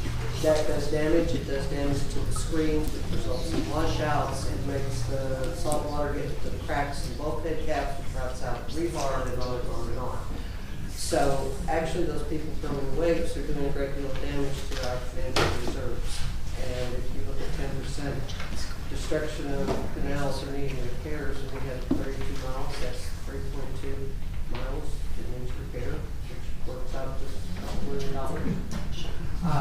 So yeah, I know we need to worry about hurricanes and removing the debris, but I think our most more immediate impact is keeping the bulkheads alive that we have. Most of them are over 30, 40 years old, which is reasonable expectancy for concrete bulkheads. The other thing is safety, again, because of the numbers. We've got a lot more kids on floats and swimmies and a lot more paddleboard, stand-up paddleboard people and kayakers and so on, and they assume, falsely, that because they're in a no-wake zone, they're safe. We have a lot of blind corners where canals come out from the other canals. All it takes is one person going too fast, not paying attention, one paddleboard, one kid in a kayak, they can tip over and drown it. We've already got a white cross at the end of the whitewater wastewater plant as a result of speed and the blind corner. I understand that a boater perhaps under the influence ran into a mooring thing over here, I believe, on S Marinas. A couple people had to be taken to the hospital to EMS. And I understand now that some of the enforcement is talking about things out here on certain weekends, maybe even 4th of July again, because of certain places that gather and drink and then vote to the detriment of others. The wakes also knock kids off of the front of the boats, which they're not supposed to ride on, but they do. All it takes is one kid falling in and get his leg chopped off. That happened to a woman down here in Intercoastal. So there are a lot of safety issues as well. Obviously, there's financial for us, there's safety, and then there's education and enforcement. And that's what we've come up with. And if y'all have any questions, All right, thank you, Nita. Anybody, questions? All right, thank you again, Nita, for y'all's hard work. Oh, sorry. But have we ever kept any statistics on, is there any, are we fixing more bulkheads at these points where Yes. wake? I Yes. mean, we have data? Yeah, well, you know, I know Anecdotal data. anecdotal data, but I don't have, you know, I can pull some of it. We've had to redo some of them because of being at that, I can think of Isabella as being a prime example, which is where Anita lives. But we've had more issues with that particular one. And a lot of it is there, you come down from Cova de Barra or out of all of those points, the throttle gets hit as they make the corner to go around the wastewater treatment plant, and that wake just really slaps that bulkhead of the boats and things that are in that area. It is a specific area that gets a lot more. It sounds like you guys are making some progress with Parks and Wildlife, so that's good. All right, we'll move to the Bylaws, Policies, and Procedures Committee. Marvin Jones. Well, our committee of Carter and Daryl and I met and tried to formulate a plan on how to redo primarily the board policy manual. And thank goodness Mr. Bell managed to reorganize it from whatever it was before. We appreciate that. We came to the well, I'm not sure if we even came to a conclusion. The discussion sort of focused around, do we need to, as Carter said, chunk it and then rewrite a whole new one? I think we should at least save pieces of it. And at the time, Daryl didn't have a current copy. He had an old copy of it, I guess. So we really didn't get much accomplished in terms of rewriting it. We're sort of looking for direction on how big an undertaking do you want us to take on here? I think the first thing is to come back with some recommendations, or if you guys reviewed it and found something that needs to be redone, and we would want to talk about it. But one of the more glaring things, and Marvin, I know you sent an email out, kind of a precursor to this, but I don't have a copy of those policies either, and I think that it would be beneficial for the POA to have those policies online, have our policies and procedures available. Yeah, I think it'd be great to have online, too. Well, But I think, not yet. yeah, no, I think there need, Well, there need, to, you know, with that's what one. we're going by right now. Yeah. That's our Yeah, policy. but you should see, it has static numbers in it and stuff. I mean, That's okay. What do you mean static numbers? the income was 800,000 when it was written. It's in there.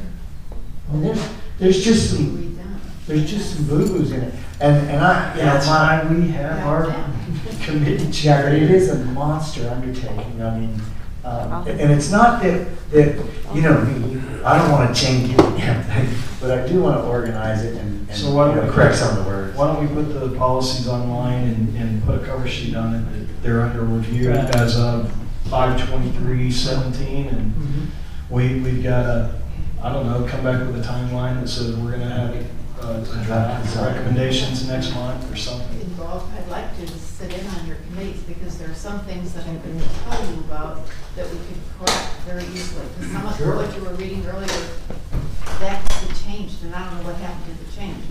But see, this is the issue. This is the problem, because if Daryl doesn't have a copy, But I would say, but Well, that's because it's been redone. Okay, so if he didn't have a copy, I don't have a copy.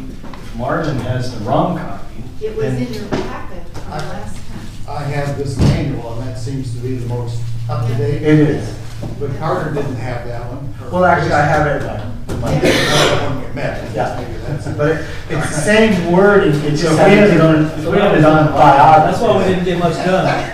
Everybody has different stuff. Well, we got a lot done. What we determined is it's not fixable the way it is. well, let's get it online and so- put a cover sheet on it and say, let's, it's under review and. And there's no question, it's been All right. done over a number of years. Yeah, it says cobbled is basically what we agreed on. All right. Yeah. All right, we'll go back to work. And we'll have a typer person. Yeah, a learned hand to help. Yeah. We really wanted to see the reaction of the board, the remainder of the board, when we said, hey, we want to Yeah, that's true. redo the whole thing.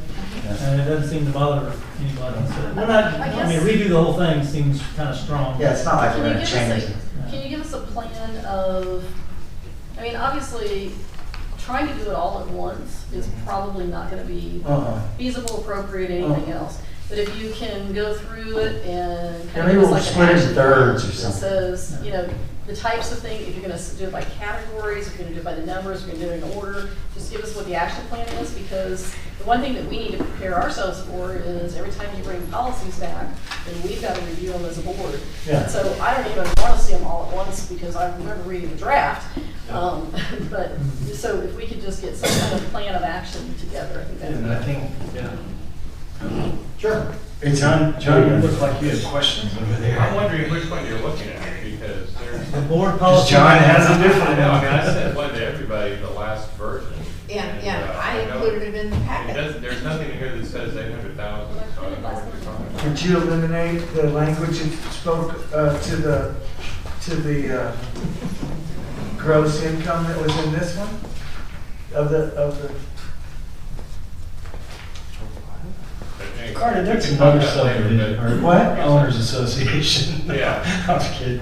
We can deal with it later, but Yeah. everybody needs to get the most recent version. that Right. we emailed out. But, and probably- Here it is, right here in 14B. 6 on the old one. Okay, let's move on down the agenda and we'll get it online and. Last month's, I got last month's board packet with me, and it's still a draft one. Yeah, mine's still. It doesn't say draft anymore. Yeah, the last copy I have that does say, because I got last No, month's with me. it doesn't say draft anymore. That was after y'all approved, you took that off. Yeah, I just didn't get them down there. Okay. So it's Okay, when can we have that? When can we have that on the website? All right. And Marvin, there was another issue or item here, the aged accounts receivable request. Some folks on the board were asking why that request was made. Can you explain that? Sure. In looking at the 2016 tax return, the tax return said there were $200,000, give or take a little bit, in accounts receivable, which I thought was a little bit high. So I asked maybe to send me the age report, which I got today. I really haven't had a chance to look at it. I'm wondering if we might discuss at some point the methods we use to collect accounts receivable and a timeline to see to it, and maybe a checklist to see to it that the office staff, not necessarily, maybe you've got plenty to do, but getting out their billing properly, and if they don't pay, are we liening properly, putting liens on them, that kind of thing. So just a review of the procedure and to see if we can't speed up the collections. So our collections, and just looking back 10 years and then 5 years, just again, summarizing, we have sped up collections quite a bit and increased the frequency of collections. So can you talk about just the general policy or the procedure and timelines that typically we go through?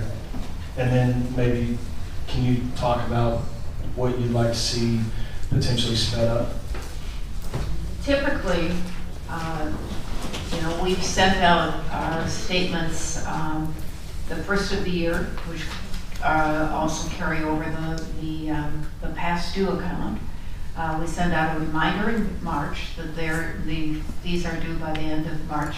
In order to avoid getting a late fee added, you need to pay. We send out the 1st of April. We send out a statement with the late fee attached to it, and it goes every quarter. Then they get mailed with the late fees. In July, usually, because it's usually calmer, we start going through those accounts receivable, and the first thing that we do, if we have not sent them a letter, I send them a letter. I have a letter that is in the system that says, I noticed that you have a past due account with us. Some people believe that your lending institution is escrowing the POA fees, and that doesn't happen, and perhaps you're not aware of that. Or is there something else that's happening that you are, for a reason why you are not paying us? We received many calls, people pay up. They thought their lending institution was doing the escrow or whatever. And so, we pick up some that way. If we don't get any response, there is a woman that works in John's office that works with us on sending out collection letters. When you're talking about liens, all of the property within our association have an automatic lien. And so when it sells, when a title work is done, they will, one of the things we get is a request for their account status. And so past due amounts are collected at closing because that's the lien. We have it. A few years ago, we did have a paralegal that worked for us as our front desk person, and we did do some additional lien. It's not hard, it's a form, and you can just fill it out and send it, and we filed them. It cost $19 to file them. When people got that notice that we had done that lien, people did pay. So we can certainly go back and do it. We haven't done it for a couple of years, but we can do it. We probably have, I'm going to say roughly 40 accounts that I can think of right off the top of my head, and I will do some more work on that and get the exact number, that we don't know, I won't swear, we don't know where they are. The addresses are no good. All of the mail has come back. And we've done searches for them. Shannon has worked on trying to find them. We can't find them. Some of them are for lots. it's possible we could move on foreclosing on those lots. I don't know, we've always let the county foreclose because the property tax are going to be collected before we get anything. And most of the time when they're sold, there isn't a lot of money left over for us to get anything from it. But, you know, we look at it and say, well, we have a new owner, it's usually a builder, they're going to put a house on it, we're going to start collecting on it, and we do. We have some properties that are in foreclosure. We have a property that is a nightmare for us on Caravel, and it's got a sheriff's notice on the door, and we have all kinds of problems with that in that neighborhood. We have a couple other properties. Somebody else, I noticed somebody complaining about a property. You know, I can probably list most of them that where people have died in those properties. They're now in probate, and you know, they're sitting there. We have people who are in jail, and they're not paying, and so, you know, it's not just that we're not collecting them. There are usually some fairly good reasons why some of them aren't paying, because they're not, you know, they're dead or whatever. So, pretty good excuse. Yeah. We have some, you know, there's a large amount that's owned by an entity that we are in the process of getting a payment plan, and they should be current by the end of the year. And it's a large chunk of money, and I think that will be very nice when we have it. It's very large. And so, you know, we work out payment plans. Some of them are motivated then to actually set up a payment plan with us. You know, again, our goal always is, we'll work with you. Just tell us what's going on and help us understand. The same thing with our compliance, that we do the same thing. Well, we kind of talked about this the other day, kind of a sidebar to our meeting. Do we have all this stuff in a list, like a file with all these people that say it's $200,000 that you could look and come down and all equals $200,000? I mean, is there? We can run that report, which is what we ran from Marvin. We did not list the individuals' names. We listed the account numbers on them. Yeah, that's fine. But yeah, we run it. It's might be my brother. I don't want to know that. Yeah. Do they tend to be behind on their taxes too? Yes. Yes. The bad ones are all. They're really bad. Taxes as well. Yeah. Yes. Some of them, the financial institutions are continuing to pay the taxes. Is their houses, but vacant lots not. But houses they tend to do. And I asked that question mainly because how do we get through audit with that if we don't have that? We do. It's there. Yeah, and I think she took some deduction for doubtful receivables. That's how she came up with the number. Yeah. I thought in the past, that's what I said that we had. I just wanted it to be said. Yeah. So from a financial perspective, we have to provide, when we close out the books, we have to run that for her so she knows what it is, and she'll take a percentage. Yeah, because it has to be on the return, right? one thing though, from a financial perspective, I'll caution, as you're looking at policies and procedures, if you're looking for a list of what are the most common things that we have sitting in our aged receivables and why, whether they're probates or whether they're liens or what, whatever the reason is, that's one thing for if you're looking for how to write a policy.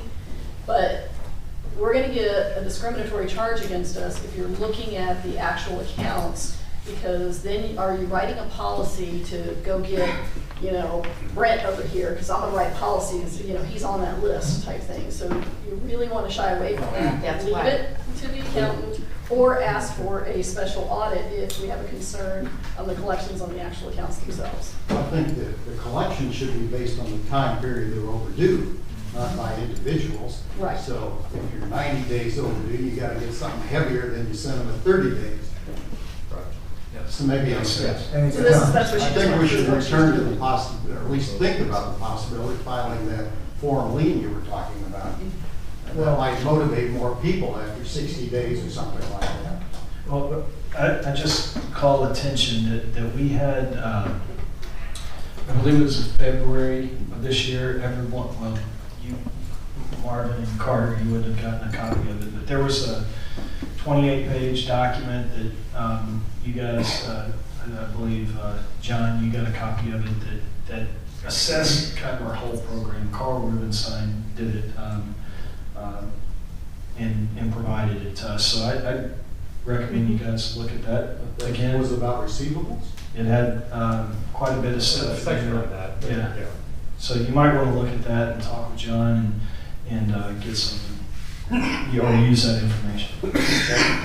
And one of the things that was part of the audit itself, and the year-end audit and stuff, is you always have to take your age receivables. You look at the reasonableness of how you have collected in the past, of the accounts that are at this certain age group, and that's how you determine how much you need to reserve for uncollectible accounts and stuff. And so that she would have gone through that process, and so that's why you'll have the age receivables and then the reserve for them. All right. All right, we'll move on to the next item is the hurricane recovery and debris cleanup risk assessment. I think we got that covered. Anybody want to spend any time there? Okay, we'll go to the executive coordinator report. It's included in your packet. In your packet, the other, in addition to that, as you and Leslie were talking about earlier, we have set up, we've reserved the Seashore Middle Academy Gym, which is the one on Park Road 22, for a hurricane preparedness town meeting for June 15th from 6:30 till 8. And so we will be getting notices out, doing the e-blast, et cetera, and put it in the thing. The other thing, as you looked at the report from the ACC, there are 2 members that probably could be replaced, and we're looking at that happening as at the end of the year. There is an application form on our website. I think it's also on the link may also be on the Facebook page for applying for membership to the various committees that we have. And we've posted it there. So far, nobody has filled out an application. But if you have a special talent for looking at building plans and would like to be on the ACC, that's one of the primary duties that they do, so fill out the application. And then one of the things that Brett kind of referred to is the request that we've had for information, the 43-page document that we got about whether we were doing things legally or not, which of course then has to go to John for his research and response. The other thing that we've had is the request for the previous tax returns, and we're working on getting those copied and made available. Let me interrupt you real quick. I apologize. They're online. Our tax returns, yes, yeah, they are. Because they have to be. We're a nonprofit. Company called GuideStar publishes those, and it's about $3 a return. Okay. Okay, so you referenced the 43-page letter. I think everybody got that. Do you have a copy of it? Mm-hmm. Can I see that? Sure. And everybody got a copy of this letter, or all the board got a copy by email. And Mr. McFadden, it's your letter that I'm referencing. So I'd like to call you to give us 43 pages of the documentation. I briefed it, and I don't know what everybody else did, but could you take a few minutes and summarize this document for us? And what I'd like to do is recommend that, John, you look through this document as an attorney, because there's a lot of legalese in here. And then, Maybeth, any time that you guys spend staff-wise, this is one of a few letters, actually, that you wrote to Mr. McFadden, and then I know we've got a handful of others. And what I see is we have legal fees that we're paying you, John. I want to know how much those fees are per specific deal that we're dealing with. And then I'd like to talk about staff efficiency. So you guys, I'd like to see your time accounted for on these issues. So I'll turn the floor over to you, Mr. McFadden, to summarize your request here. Sure. I am Jim McFadden. Let me give you a mic. Sure. I am limited to 3 minutes. 3 minutes is about all I need. Jim McFadden, most of you don't know me, but I've been a 21-year resident of the island off and on. I had, I think accidentally was included in the board's email over the weekend through Saturday afternoon, so I'll just get the very last email, Carter. You said, who is that fellow? We need some background on this guy. So I'm a software person. I own a couple of businesses. I do business in 30 countries. I travel quite a bit. This is our home. We bought our first property on the island in '96. Can you just tell us about your... I'll get to that. I will get there. Not 3 minutes. 3 minutes? I think he was joking a little bit. He knows mine. All right. About 5 years ago, we set up a property company called Tortuga Verde, and the intention was to invest in the island, buy properties that really were needy, do some renovations, and keep them for rentals, and that's worked out pretty good for us. Mr. Bell's firm actually represents two of my corporations, and myself personally has for about the last 8 years, so I would hope that he would not be advising the board on things that might be a potential conflict with my interest. They've got quite a bit of information on me. I was just a quiet citizen on the island until a little over a year ago, and having completed a property purchase, I received my first blue letter of debt. And it was... What is your 43-page, can you summarize that? Sure. Okay, you know what? I actually had advised it. I can't, because my concerns cover Texas open meeting law and some observations that I had that I thought that there was an issue. So I listed them for you. I know the presence of a quorum, and that raises it to a higher level. If I'd been listed on the agenda and you'd specifically said, I want to talk about this, this, this, and this, then the membership could have said, great, we're having a conversation about this, but I'm just not going to continue on. The issues I've raised were last year's board. I don't want to embroil Mr. Jones and Mr. Tate into that further discussion, but in a different setting, I might have that discussion in a public forum, but not without proper notice. Okay. Thank you. So without that explanation, John, I'd ask you to go through this and report back on the, and I don't know if you had a chance to do that. I caught you probably off guard. Do you want to speak on it? Okay. You want to speak on it? Is there just a general description of what we're headed for this? It's three things. I think it can be summarized as three things, basically. One is on compliance with what Chapter 209 requires for boards to conduct an open session. And there are actually 15 items stated in the statute. And the complaint was that on several occasions last year, the board did not comply with the open meetings requirement. But in going through the minutes and And what was actually there, the board did comply with the open meetings requirement. It's just a misunderstanding as to what those requirements are, as expressed in the letter. The adoption of a fine schedule was brought up in September. It was posted as part of the compliance program. The adoption of a fine schedule was not discussed last April. The only thing that was discussed last April was hiring 2 people and compliance officers, which was started the program, and fines were not discussed at that meeting at all. There's an allegation that we violated the law by amending the budget by more than 10%, but the budget amendment approved that night was only for $60,000, which was enough to cover the salaries of those 2 people for part of the year.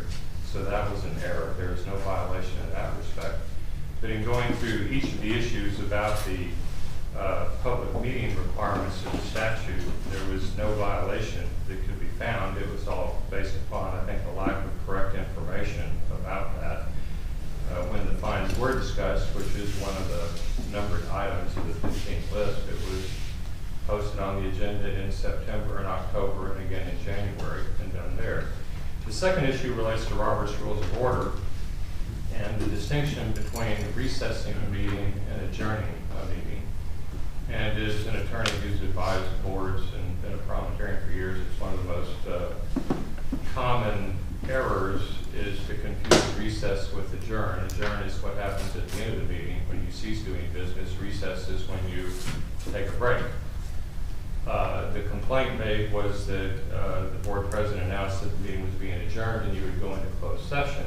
And the claim was that at that point everything was illegal.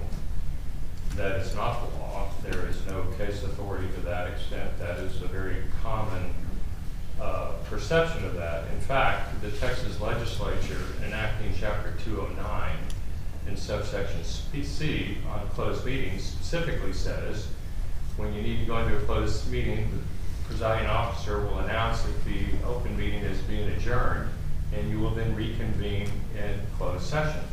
So what the board president did last year was exactly what the state legislature says you do when you want to go into closed session.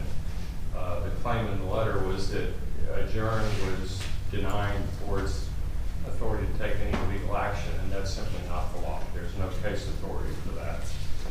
And then the last item in the letter related to a claim that the compliance program constituted a corporate waste of assets.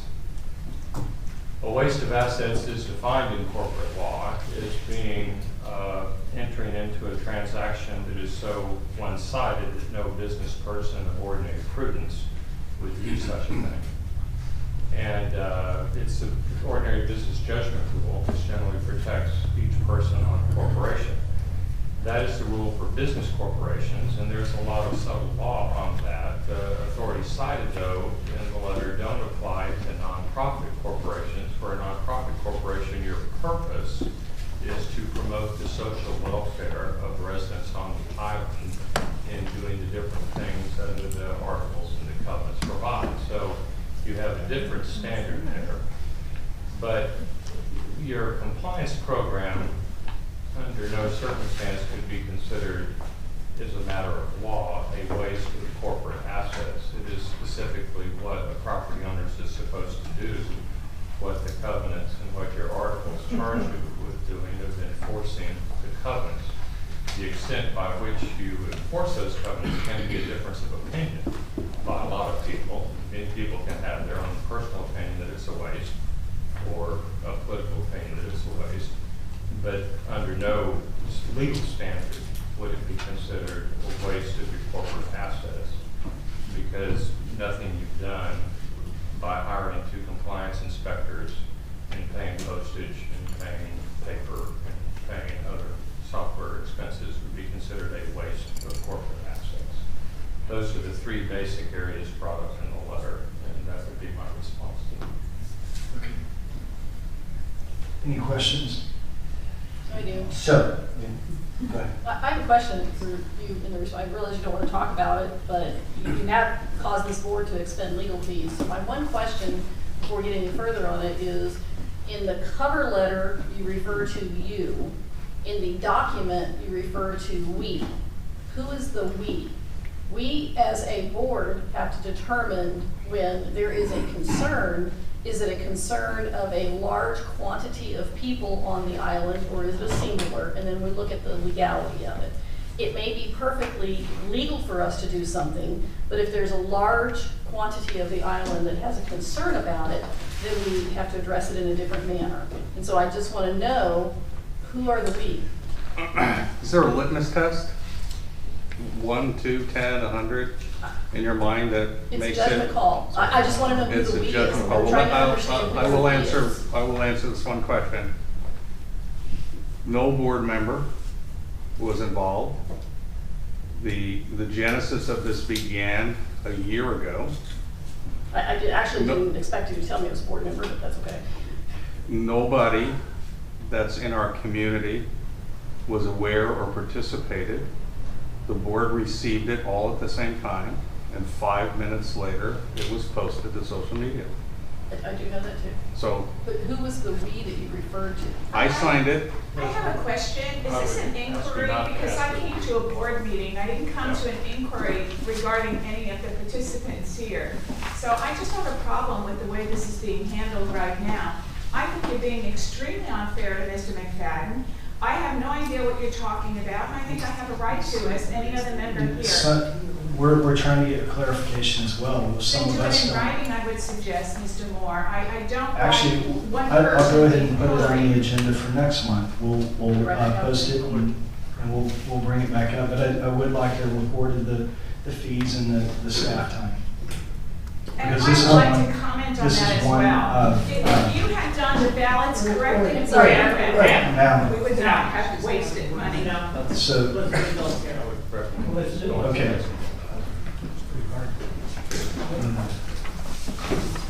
We'll move on and talk about it next month. So they can ask you questions. Is that all, Maybe on the executive coordinator report? All right. Treasurer's report. You guys have the financial information in front of you for review, and then we will discuss and approve. Any discussion? Yeah. It's quick. I noticed that our total assets now exceed 10 million. Which is amazing. I remember when we barely had enough money to do this. Except hire more people. Carson.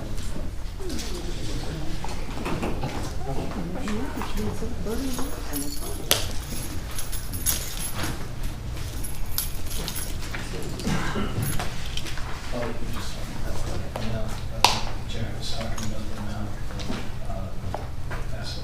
I'm the balance sheet. Okay. So I'm going to revisit again from a different viewpoint, and this is going to be from the financial viewpoint, and that is, again, on the legal fees.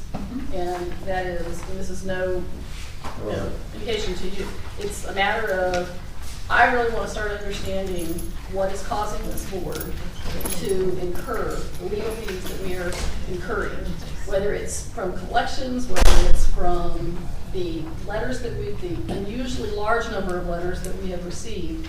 And then I want to ask that as a board, we start taking a look at some of these ahead of time and saying, is this even worth expending a legal fee on? And of course, I know John has to give us an opinion as to whether or not, to make sure that we stay in line with where we need to be. But as a community, you have to know our legal fees are going through the roof right now. Well, we're at 86%. It's We're in May crazy. of our budget. And John, I want to clarify something so it's very clear.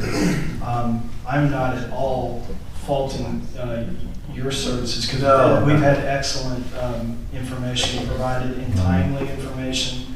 Maybeth, you guys as well. We are experiencing some issues with things that don't get done because we're dealing with letters and issues. So I would second that thought. I want to know as well, and that's why I asked to break it out specifically on each item. I think we just need to start making the community aware. These are community concerns that are coming to us, then let's start making the entire community aware of how much money we're spending on legal for all of these issues. We've been asked to be transparent, and that's what we're gonna do. So we're gonna get John's invoice. So, Line item, John's invoice. It should be line items, right, on everything? you'll see the legal fees, and the only legal advice we have is through our attorney, so it should be very easy. $21,000. What? I know, I ask for just the bill every month. It should be, right? So- Don't they line item what every Right, billable and hours this is for each what- thing? They're there. They're there, just throw a copy of it online. Done. Okay, any other discussion on the One question. financials? Yes, sir. I'm looking at the check register. Yes, sir. May or may not be a typo. It's a WFGCON. Is that your company? Yeah. It says common area maintenance. Do you run a common area maintenance company? The charges, the consulting that he is doing is charged to that account because it is dealing with our common areas, the bulkhead, and that was for that bill. So I see. Okay. It fits into That line item. that line item. Maybe we have to change the title of the line item to more identify as a consulting service. Could be others. To pull it out into a separate line. That's all he does is consult, so why? Yeah. Well, So it would be like attorney fees, you got a category for that. If we put it under consulting fees, which is really what it is. I don't have a problem with that. What's the- It's not common area maintenance. It's a little confusing because other common area maintenance fees are real gardeners, if you will. It's catch-22. I hate sticking it in consulting only because then it goes just like the legal where we're not getting enough detail, enough information of if we have any other consultants. So I don't want to blend too much together. I really want to understand what's going into our financials. And that relates to that area within the financials. It's just an accounting procedure. If you have a question about it, just ask my dad. Well, I think it's improper to throw his fees into the common area maintenance. Why? along with gardeners, because they're two different activities, and he itemizes his bill, I'm sure. So just like John's bill, legal fees, consulting fees. It's not that complicated. How are we going to separate? Consulting fees not from an accounting standpoint, it's not a different category. For example, if you're building a building or constructing a bulkhead, your engineering fees to design it and your construction fees to build it are all part of the bulkhead expenses. I mean, it's all how you expense. I mean, for so far as what the accountant will tell us we need to do is to track it by the code of what the purpose is, not just the fact that it is a consultant. Because this is to be on Village Park, is that categorized separately? Yeah. See, that's going to be coded under Village Park because that's different from common area maintenance. But we could certainly pull a separate report for all. It should be a separate line item. That's what we're going to discuss. Small matter, but. You don't want to. Yeah, but then you don't know what the true cost of your project is. If you You know, don't, how if is you don't that? have You these. still won't know if you've got it under common area maintenance. You're gonna get all the gardener fees tucked in there too. That's going to be a severe one. That's all right. Okay, any other, what do you guys want to do on the fund? I'll take a look at it. Let's discuss it. All right. On the budget, I'm wondering why postage is only 7,000 when we had 2 mail-outs. Because that, It's like full. it fits into when we have the balloting expense, that postage is a part of the ballot expense. So the ballot expense includes the printing and the mailing of the ballot. And so that's why you'll see the ballot expense is obviously much higher this year than it's been in the past. But that is that's the whole Cost of the cost. ballot. We don't charge the postage in a different place. It's a lump sum item that. What is the lump sum figure between balloting and postage? For the whole election thing? Yeah, this is what, yeah, it was almost $11,000 for validating postage. That's where we're losing money. Well, the new system won't, fix it. Yeah. I think we've got it. Yeah, it's been resolved now, so we won't have to. Majority, Yeah, we fixed it. So Jack, this won't happen again because we went to plurality. So it was a horrible situation. I agree. A lot of waste of money, or a lot spent money. Anyway. Okay, any other discussion on the financials, and then we'll move on. Everybody? Okay, we'll move to our recurring business.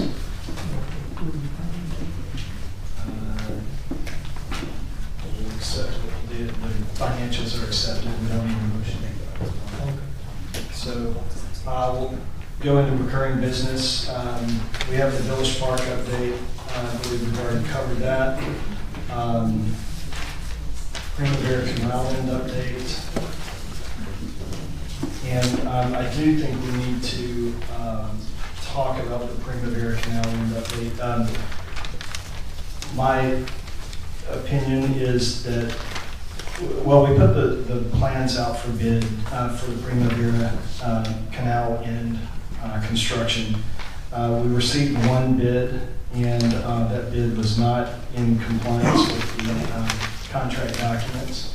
So I personally think that we need to go back and make an adjustment to these plans and rebid the project. And I believe that the modifications, I've looked at the plans and the specs and made up my opinions, and I believe, William, you've looked at those as well, and we've taken that back to the engineering firm. They've given an estimate of a couple of weeks to totally repackage it and clean up the information, and then another couple of weeks for bidding. And I think we'd probably be there at that time. So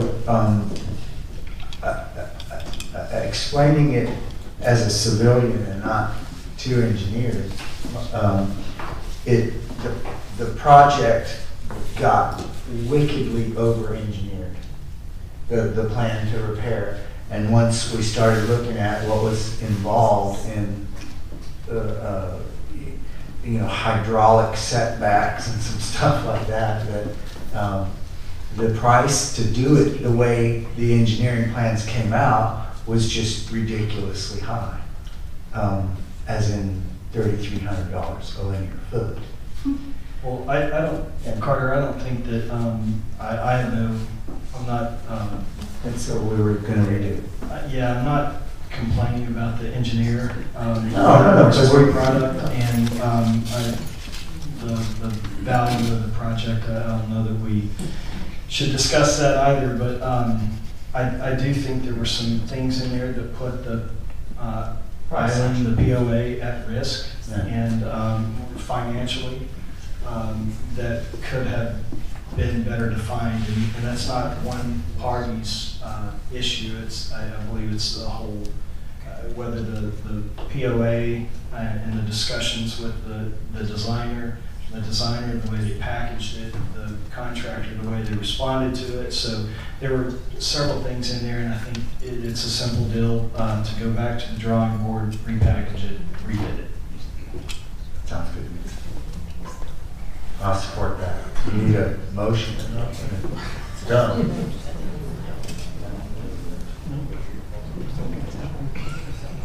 All right. Any other discussion before we move on? We'll move on to the board policy manual, and I'm not sure why that's on there. Marvin, is that something? No, I didn't put it on. Okay. Anybody? You put it on there? Oh. Do we have anything to talk about there? Okay. It's a policy. Okay. We do have a board policy manual. Right, we do. All right. Possible action regarding hurricane recovery and debris cleanup contract.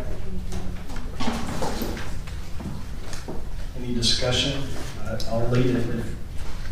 I personally think on the hurricane recovery and debris cleanup, we met last week, last month in the meeting. We agreed to adjourn, form a committee, have a meeting, do some more investigation, identify potential other service providers.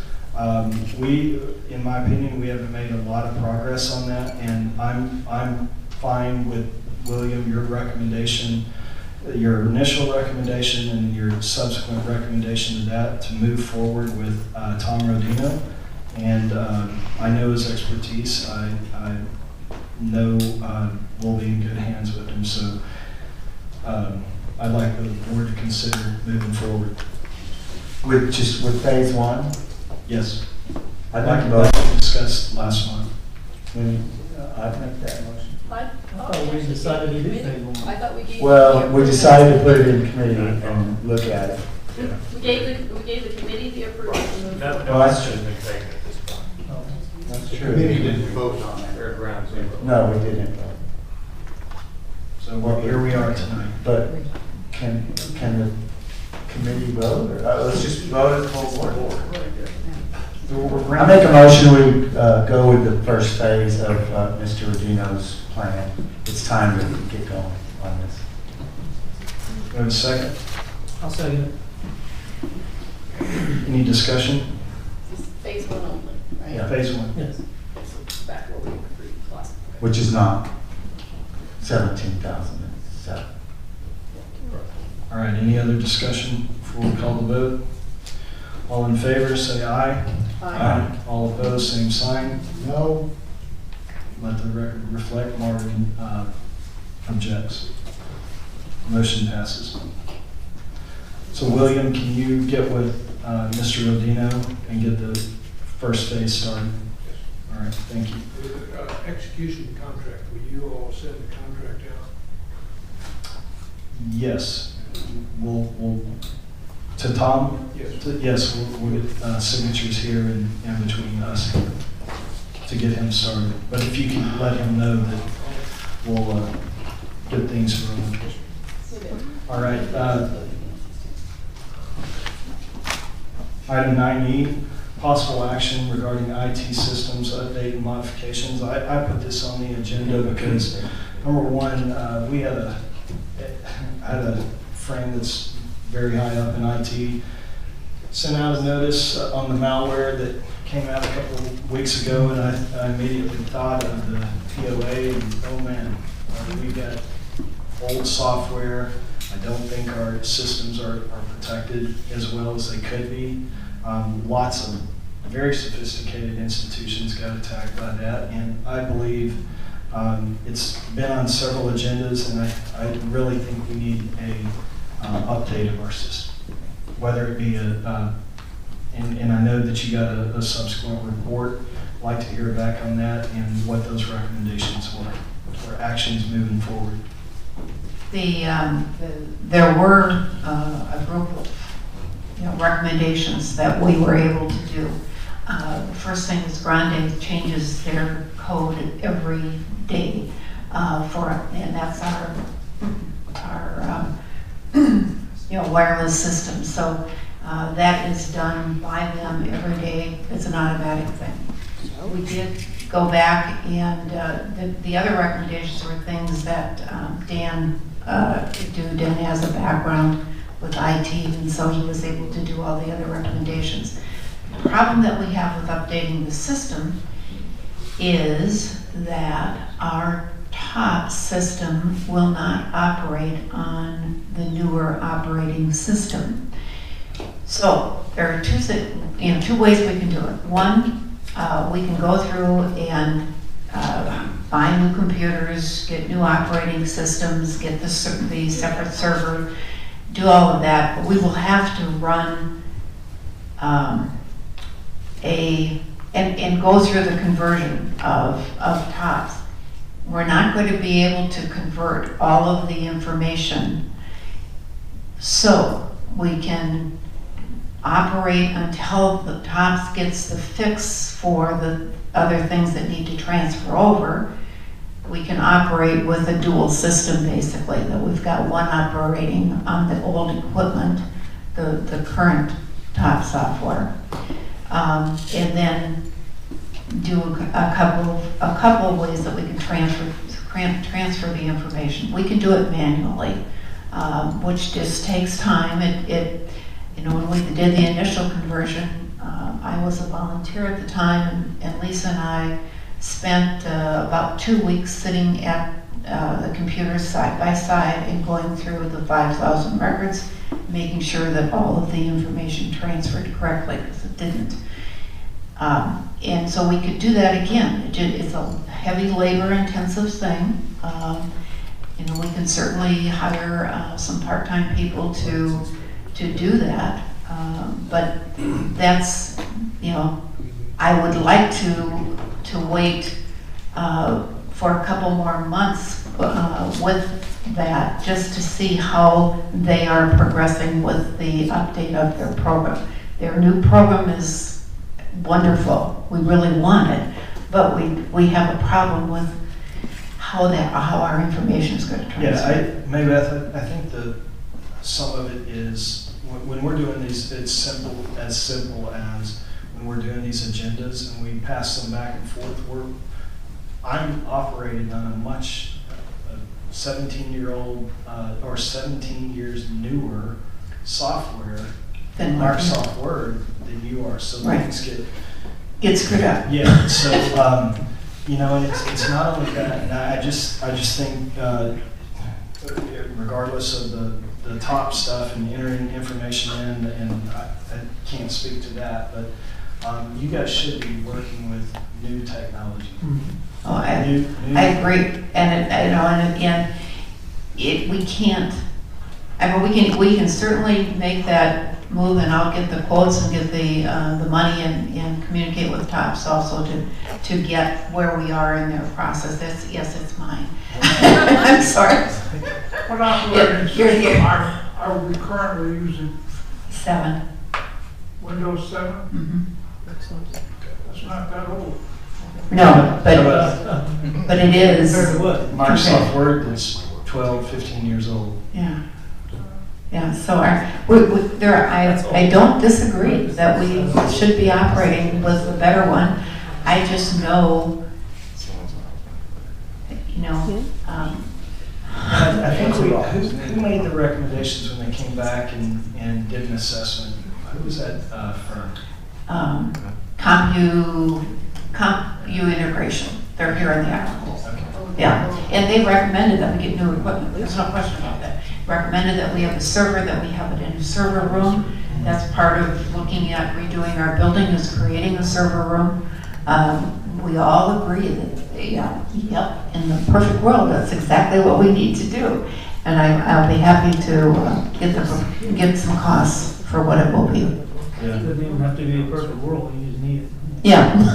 I think we really need to do that, because there's also risk when you're sending out emails. I mean, we do email blast, we do everything. Mm-hmm. We've got risk. If you get infected, it can spread. Mm-hmm. And so I really think we need to. Okay. Yeah, to everybody in the room. And then some. I mean, you're right. They attacked some mighty big hospitals. Yep.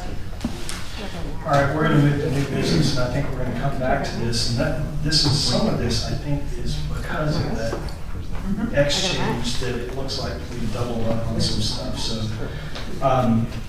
Can we get an estimated cost? Yes, I will come back with that for next time, definitely. So under new business, we're going to talk about discussion regarding potential property owner survey. Do you want to cover that? Yes. Right now, you know, we're operating on anecdotal information. We have people that come to our meeting and say, we don't like this, we don't like that. We have other people that say, please, you've got to do more. So we really have not done a survey of our residents since 2003 was the last time we did it. And so rather than being anecdotal, we came up with, okay, let's really do a survey.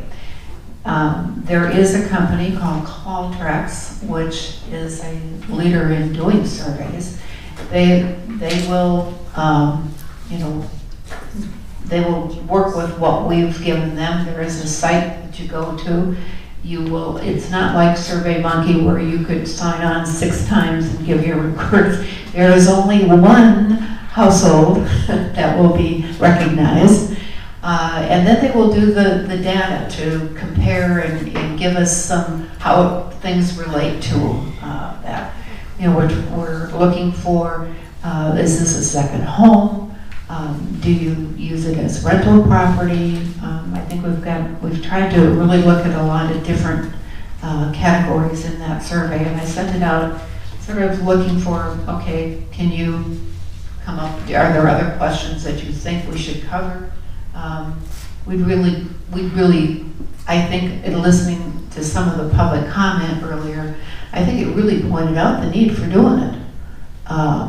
And to get some hard data rather than what I think happens or what we all think is what it is. So that's my proposal really, is to do it and do it as a professional operation.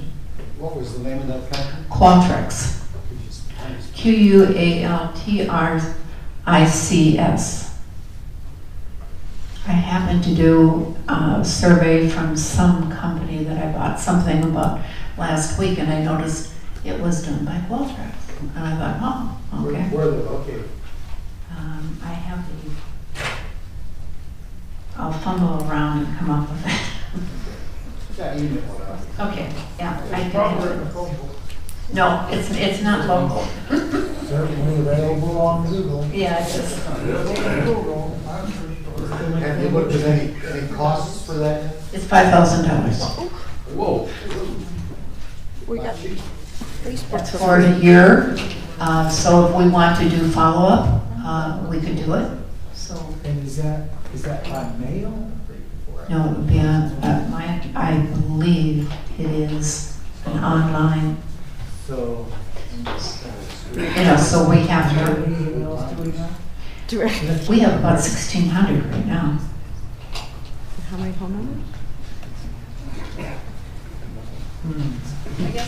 But I'm looking at it as being an investment to get some good data. Yeah.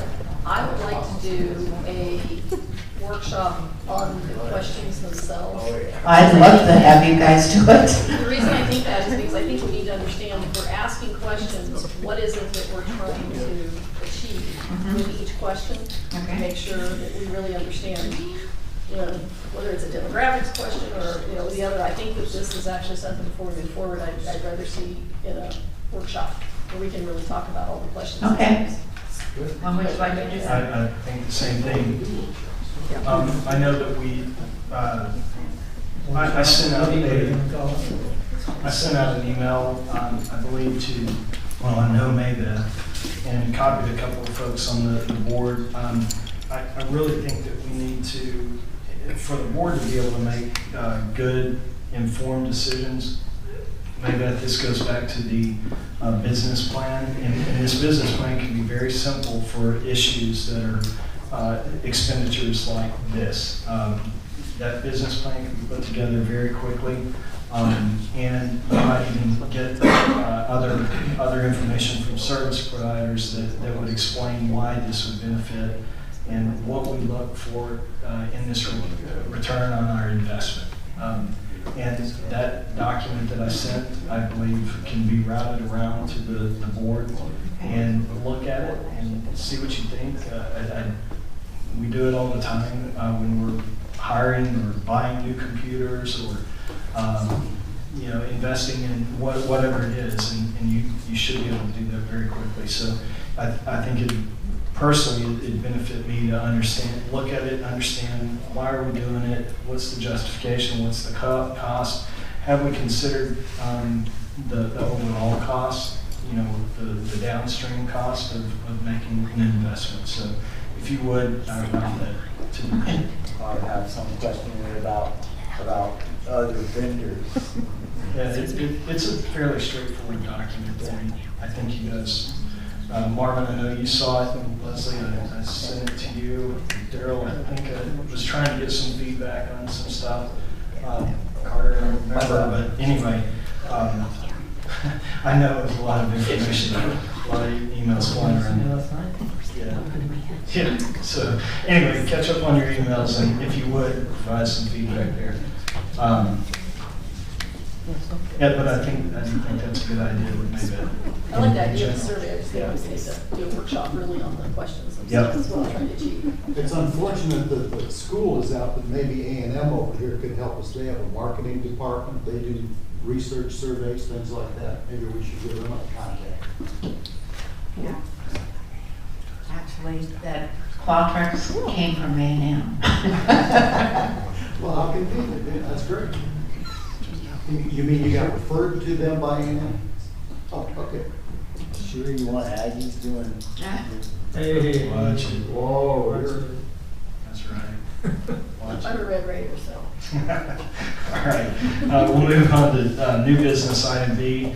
I put this on as well, discussion regarding adoption of policy for board packets, submittal preparation. I'm not picking on anybody for sure, because I was one of the offenders, but I do think that we need the board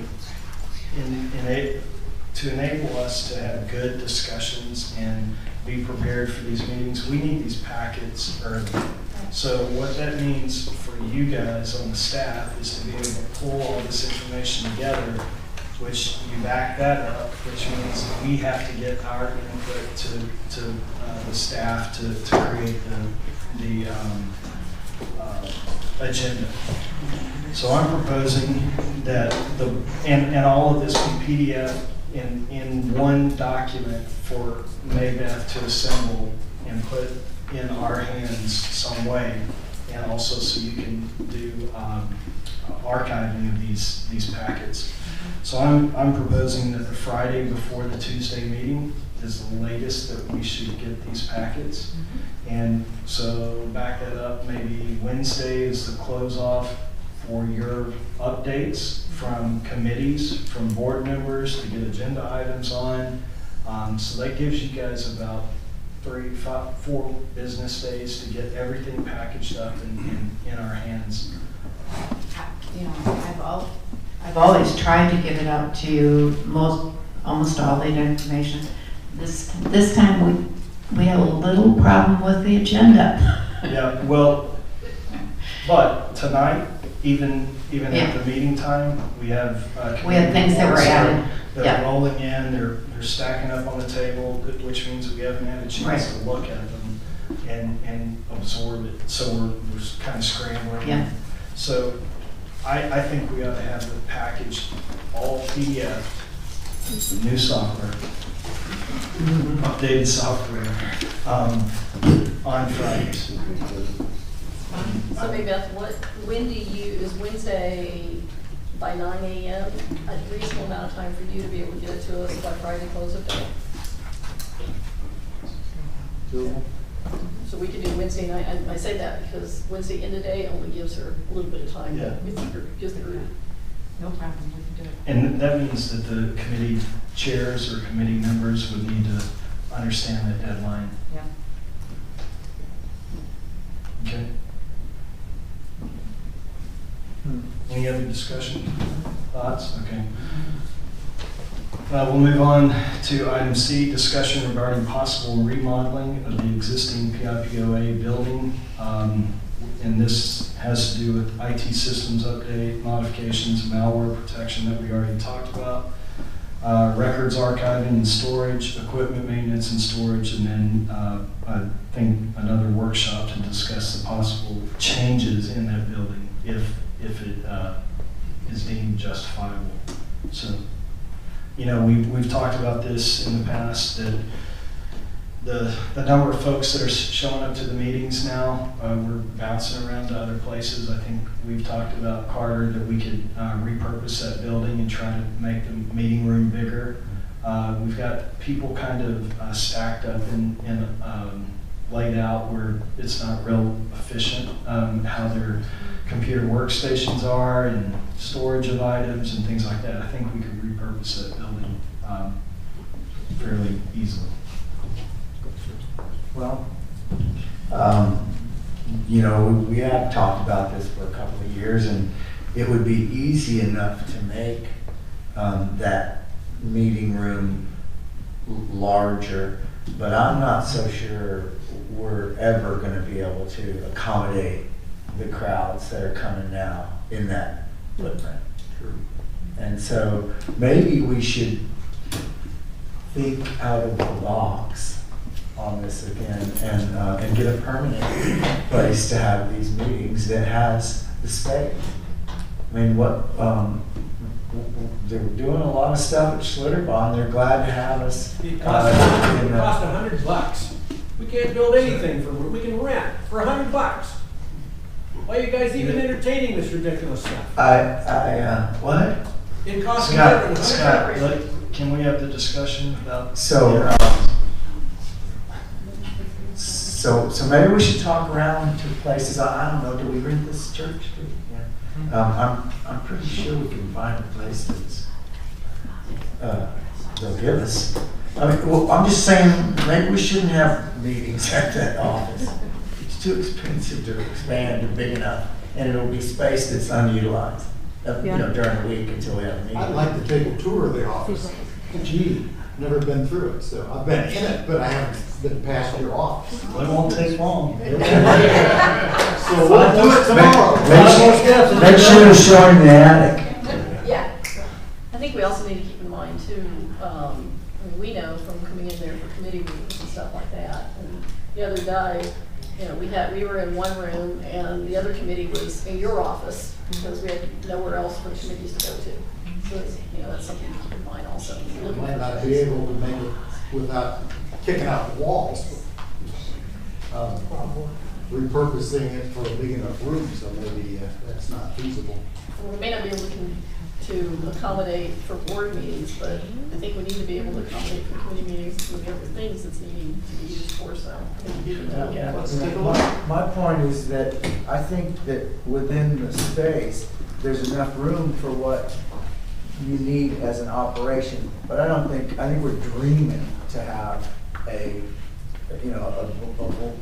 boardroom big enough that I really do. And so, I mean, it's just gotten that way. I mean, there used to be 10 people, but there's consistently 35 now. That's a lot of information.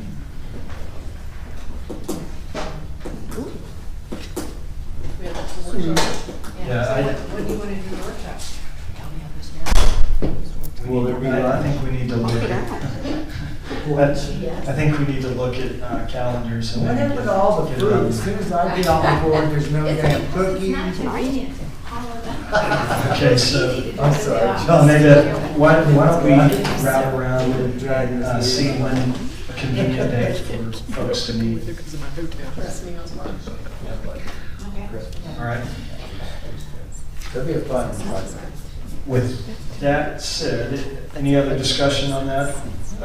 We will recess into executive session. And maybe not. Hold on.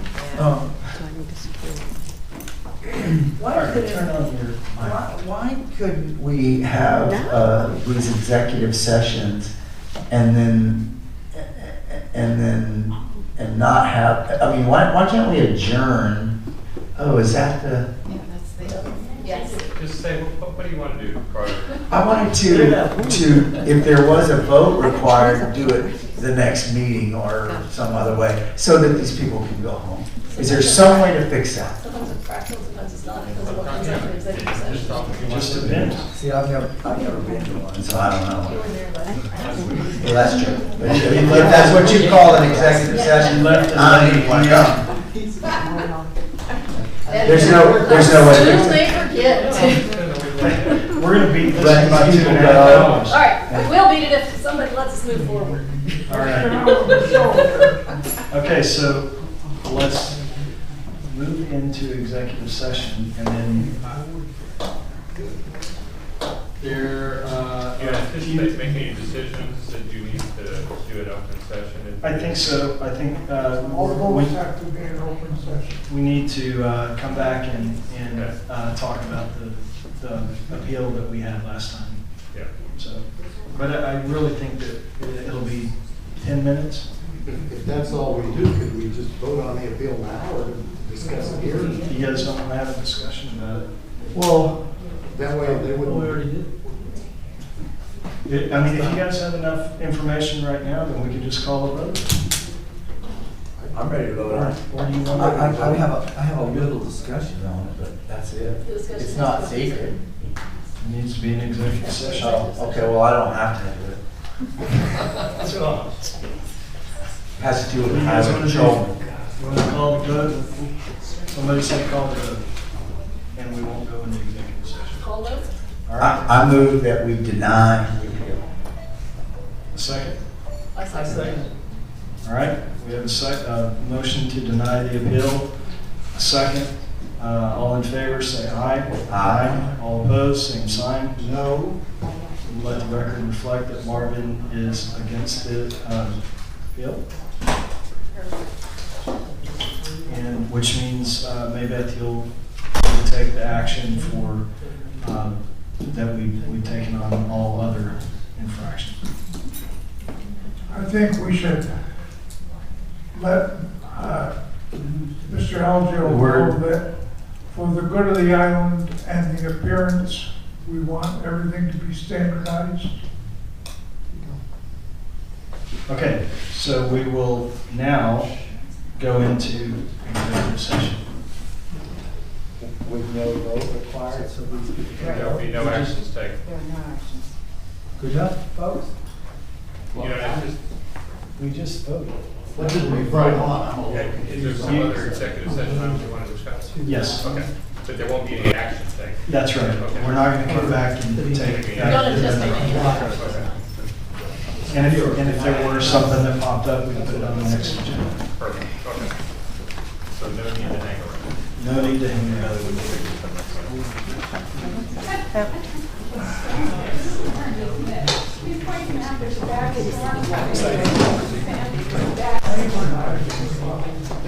Good. Starry, starry night.